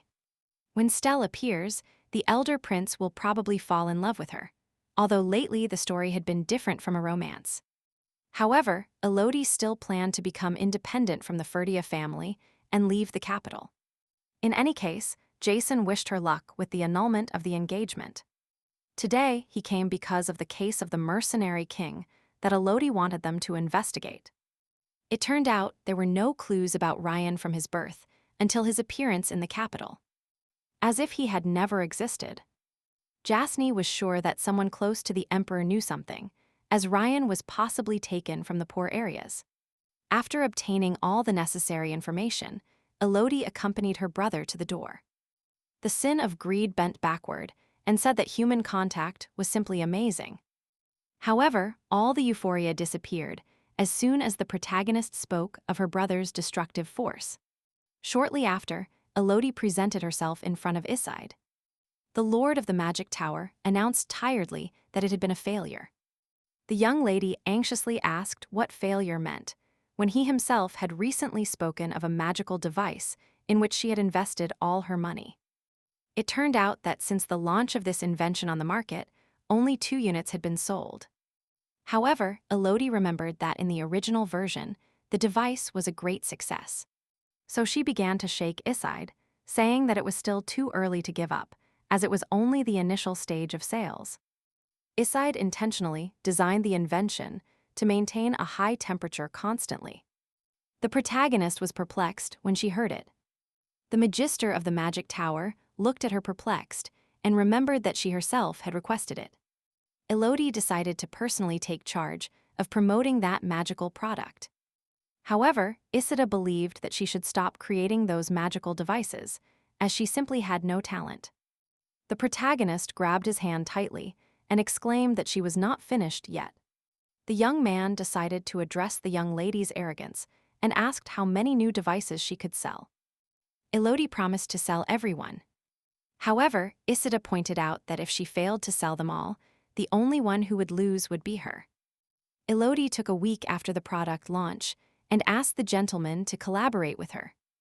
Seis agreed and promised to use magic exclusively for her if she managed to win.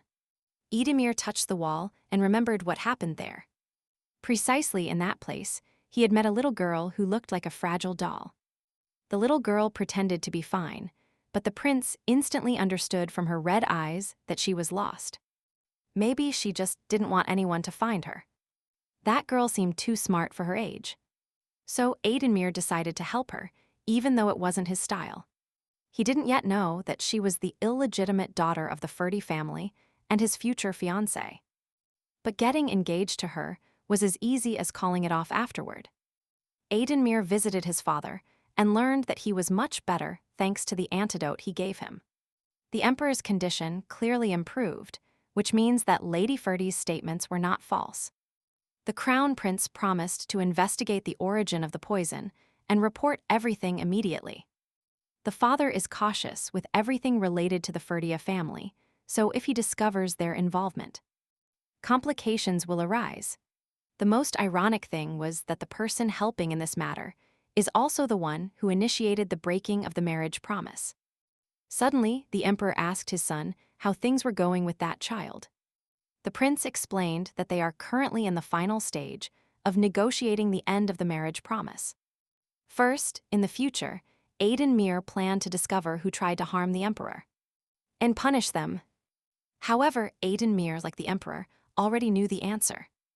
No one other than the empress herself could be behind this. Since the emperor fell ill and was confined to bed, the empress has gradually taken control of the palace.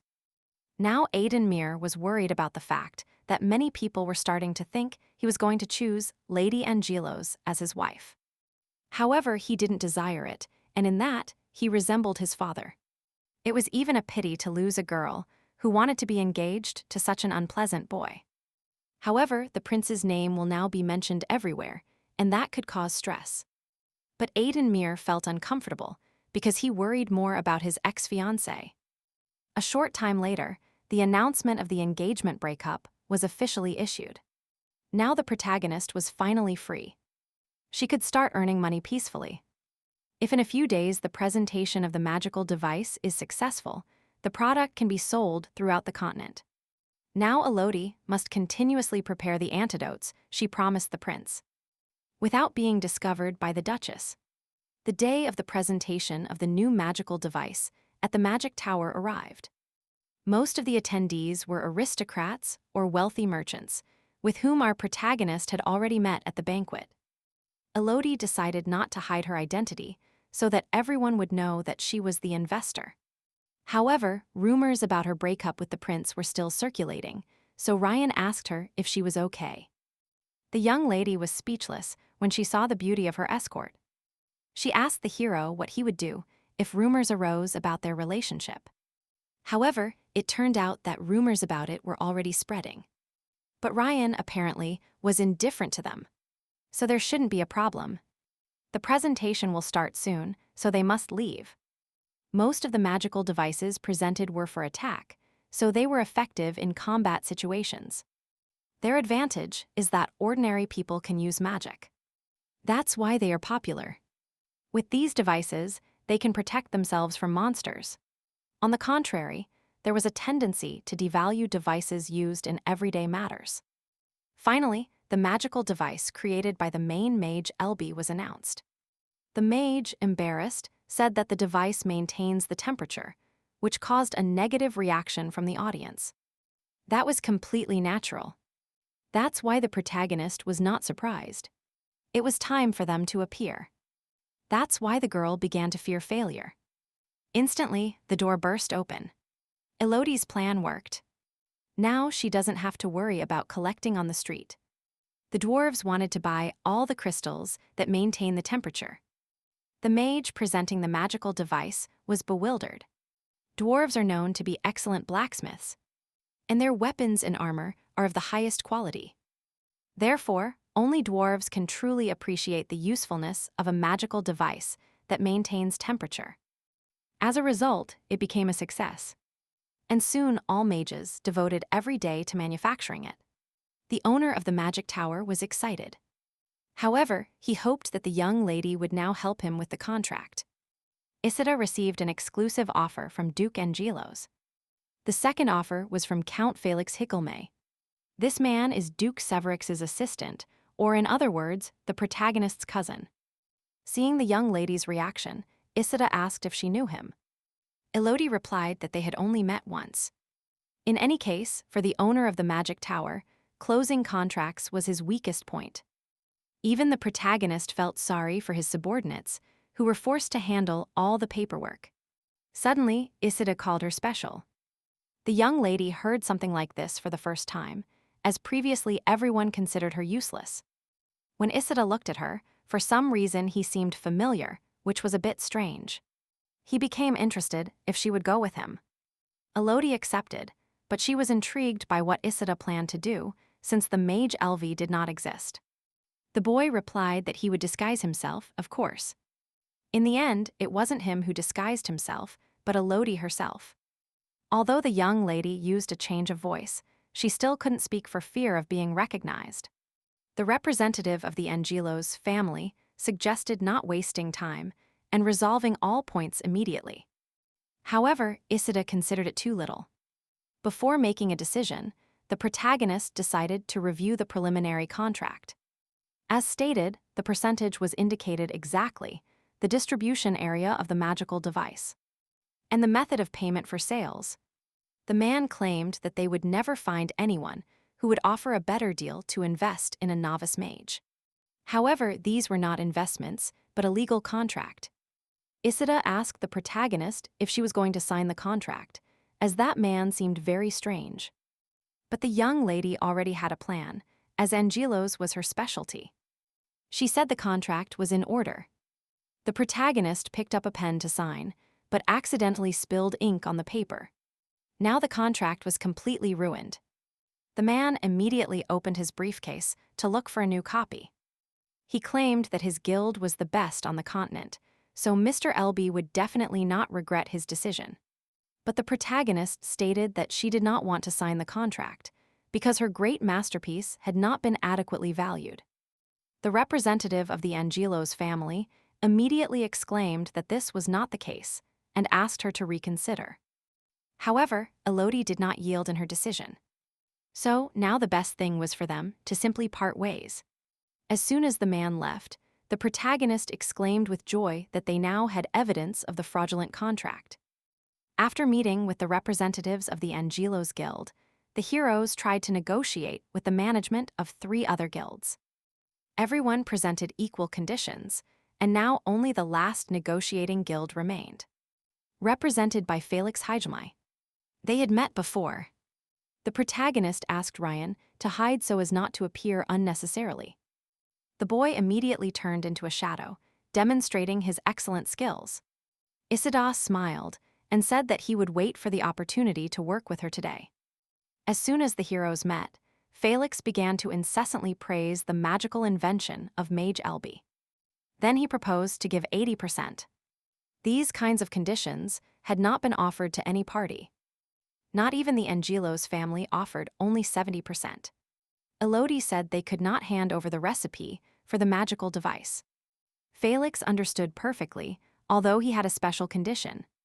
They will keep this contract, but they will also draw up a new one, as he wanted to acquire the next device from Mage Elby. Until now, they had only been useless inventions, and only Mage Elby understood these things. Isida jumped from his seat and told Felix that he had a diamond eye. The owner of the tower agreed to enter into this type of contract.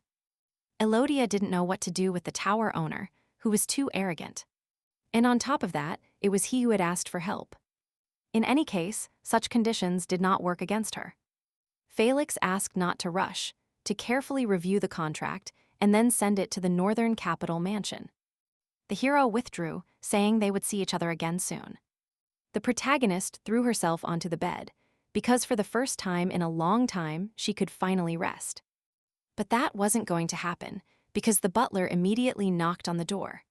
He informed the lady that she had received an invitation, but Elodie had no friends left, since she was considered a social outcast and never received invitations.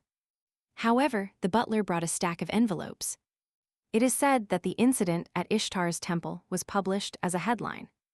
Now everyone believes that the lady is the savior of the prophecy, which spoke of saving the world from chaos. Elodie had to answer all invitations for the Ferdia family. It was impossible to invent so many different excuses, so she decided to write similar responses. She was surprised to see the invitation from Duchess Angelos. It was clearly a trap, so the protagonist tore it up because she had no intention of going. She was even more surprised to see Felix's letter. The content did not differ much from the other invitations. He just wanted to get to know her better. But she was even more surprised to see that they invited her to the Northern Palace. That capital palace never opened to the public, so the protagonist was very surprised. Although Elodie did not fully understand Felix's intentions, she decided to go anyway. At that moment, Carl burst into the room. He was surprised by so many invitations, but the lady annoyingly told him to leave. As soon as the brother saw Felix's invitation, he asked in surprise if she was really going to go. Elodie honestly replied that she was still thinking about the decision. Carl told her that the father definitely wouldn't allow her to visit the Northern Duke, so he would have to go with her. In other words, the brother was blackmailing her right now. The prince and the Duke of Ferdia met again. Ademir explained that the emperor is progressively regaining his strength, thanks to the antidote from the Ferdia family's pharmacist. Sylvester was happy that his daughter had been able to help somehow, and that she had now disappeared from the prince's life. Ceasing to worry him, Ademir did not know that the Duke suspected his intentions. But the father could not ignore it, as it was directly related to his daughter. As soon as the prince left Duke Ferdia's office, he wanted to personally thank the lady for the help to his father. An annex where Elodie lives was located in that direction. He noticed that the atmosphere in the palace had changed, as before it was difficult to even see a maid.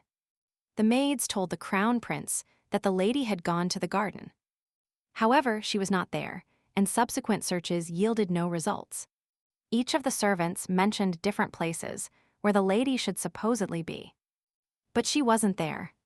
Suddenly, Ademir saw a golden braid hidden around the corner. As he suspected, the lady of Ferdia had been avoiding meeting him this whole time.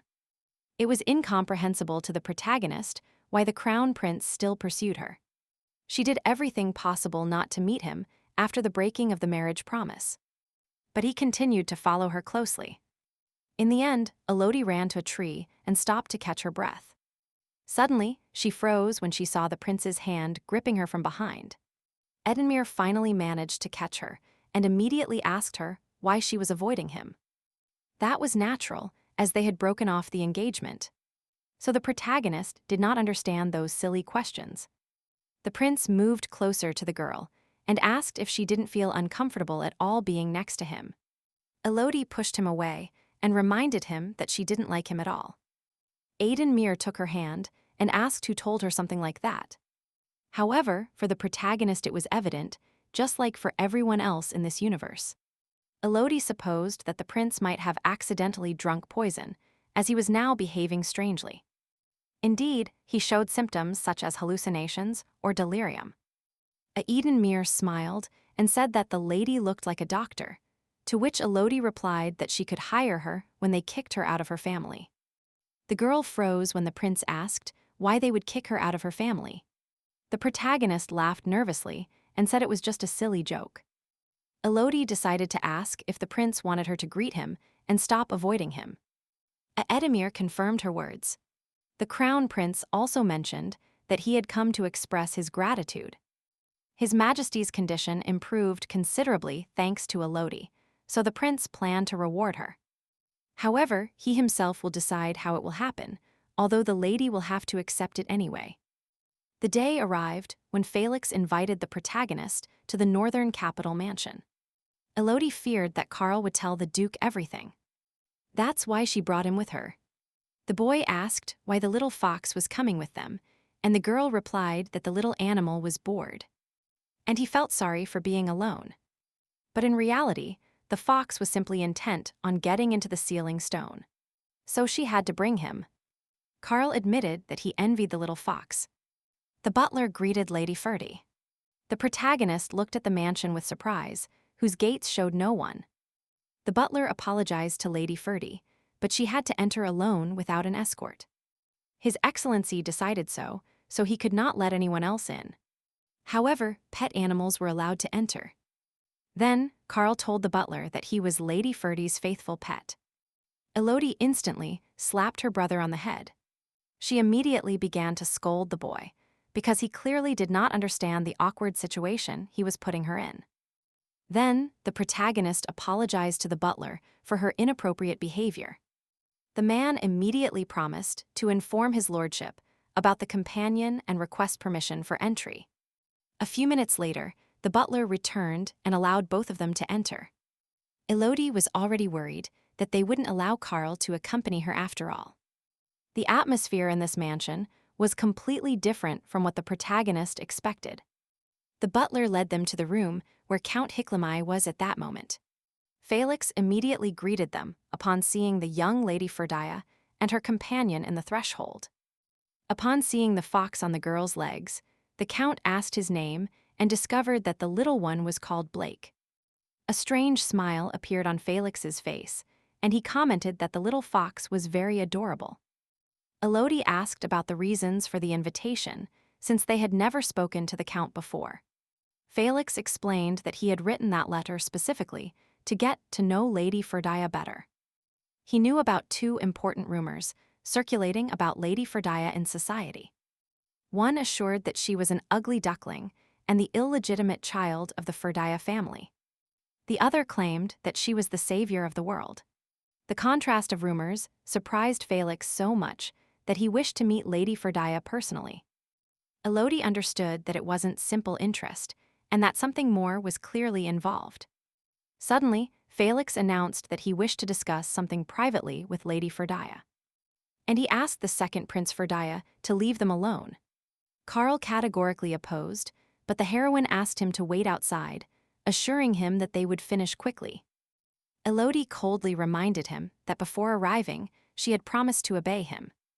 With gritted teeth, Carl asked his sister to scream immediately if anything happened. He swore to immediately destroy the entire house with his own strength if anything happened to his sister. As soon as Carl left, Felix extended his hand to the lady and proposed going to another place. Elodie hoped he hadn't planned anything foolish, and Felix reassured her, saying he knew the rigidity of the Ferdia family. Being next to the young lady was a sin of greed, so that calmed her a bit. The Count took a book, a secret passage opened, and the young man asked Milady to accompany him. The main heroine pointed out that the secret passage was quite well preserved. In the end, they reached a greenhouse, in the center of which there was a glass coffin with a person inside. Felix explained that it was his deceased uncle and head of the Severus house, Duke Richard Severus. Now Elodie knows exactly what her biological father looks like. Since Elodie was invited to the Severus mansion in the capital, she hoped to get at least some information about him. She couldn't even dream of meeting him like this. She asked the Count why he had brought her here. Felix explained that rumors spread with astonishing speed, so it could hardly be called a family secret. It was clear that the head was not with them. However, the rumors were not supported by facts, so in theory, Elodie could tell about the Duke as soon as she left the house. She did not expect Felix to beg her to wake up his uncle. The protagonist looked at him surprised. It turns out that the Duke fell into a coma after facing one of the 7 deadly sins. Felix did not remember everything, as he was very young at that time, but he did remember that about 20 years ago a prophecy emerged. Due to the head's coma, the entire house descended into chaos. Then, a prophet came to the mansion. He insisted that he was the incarnation of the goddess Ishtar, and predicted that one day a savior of the world would awaken the head of the family. Not only Felix believed in this prophecy, and told the young lady that she could use her strength. Since he was also a Severus, members of the side branch can also awaken their own strengths.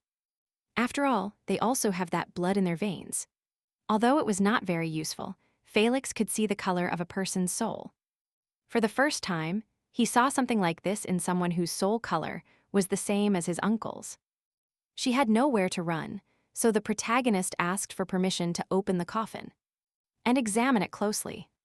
She had no idea how to bring him out of the coma, but she decided to try at least so they would leave her alone.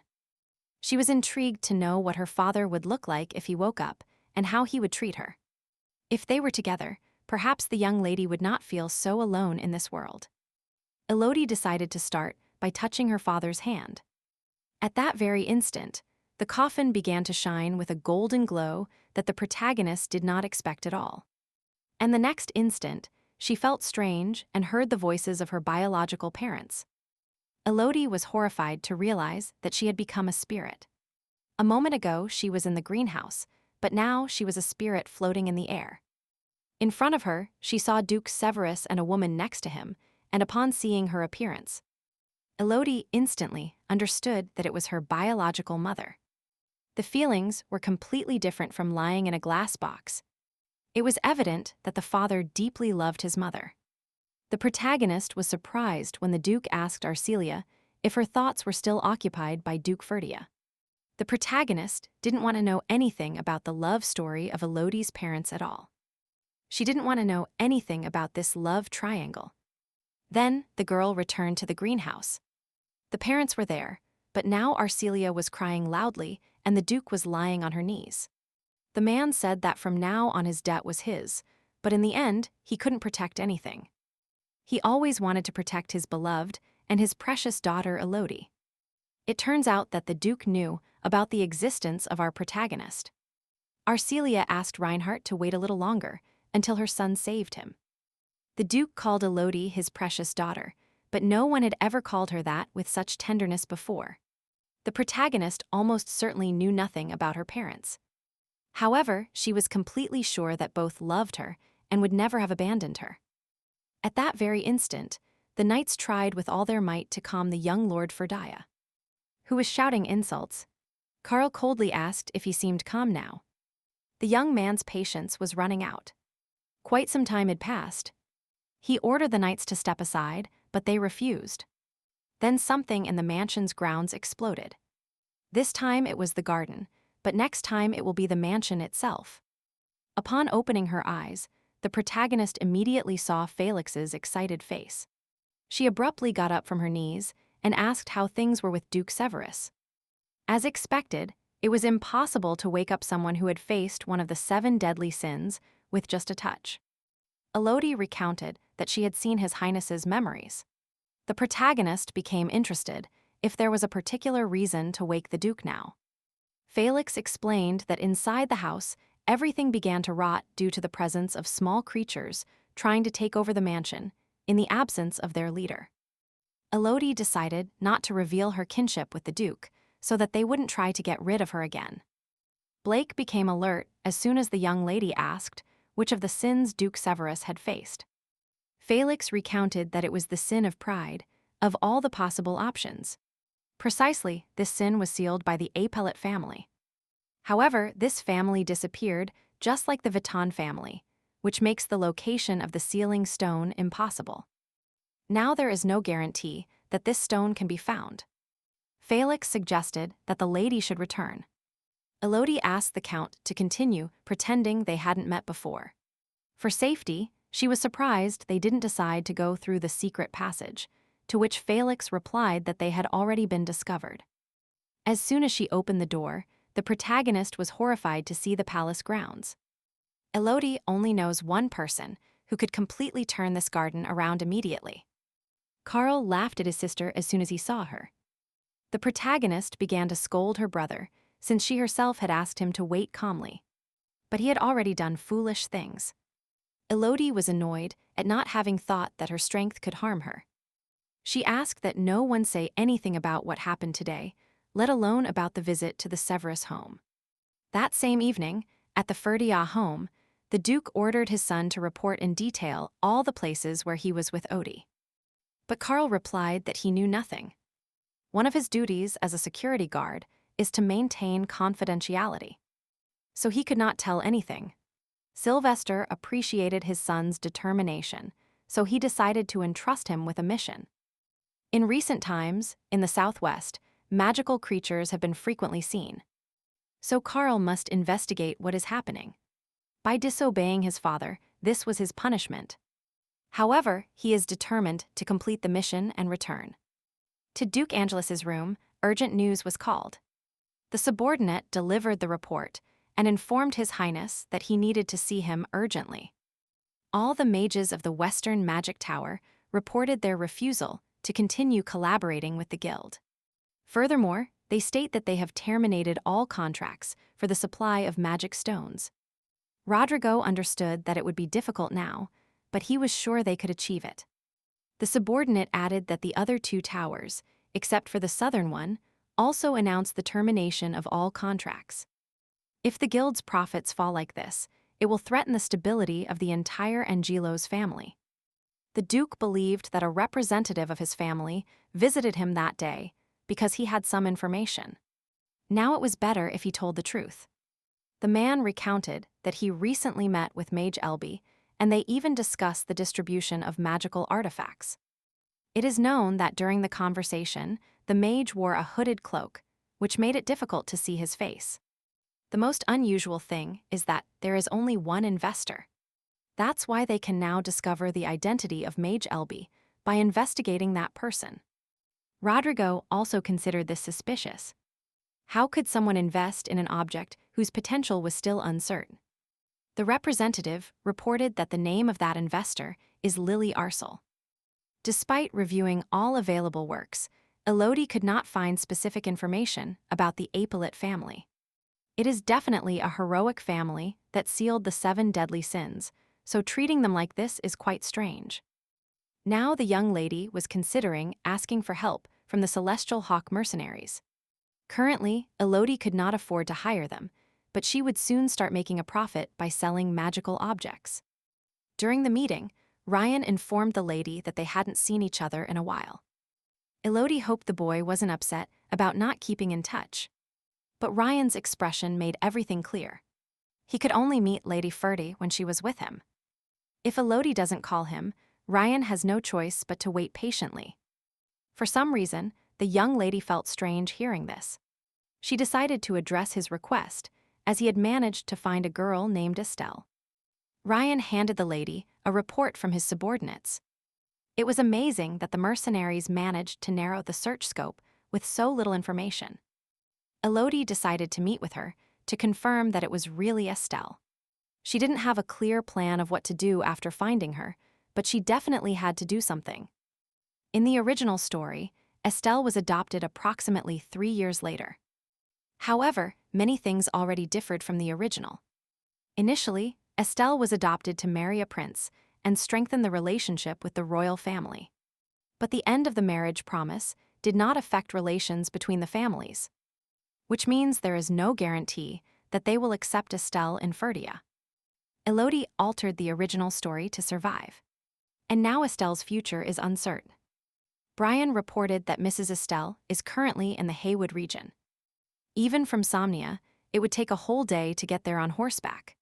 But the problem was not the distance, but that the protagonist would probably not be allowed to stay overnight. Carl, the mercenary, asked her to give him an answer when the lady decided on a date. That same night, during dinner at the Ferdia house, the protagonist was restless. Noticing his daughter's nervousness, Sylvester told her that if she wanted something, she just had to ask him. Elodie admitted she had a request. The Duke was willing to listen, and the protagonist, enthusiastically, asked if she could spend the night away from home. Sylvester's face changed drastically to anger as soon as the girl mentioned wanting to spend a few days at a friend's house. Elodie immediately tried to explain that she had recently met a new friend. Jasny, with a smile and quote, asked his sister when she managed to meet her friend. Sylvester rejected his daughter's request because he absolutely could not allow her to stay overnight with someone he didn't know.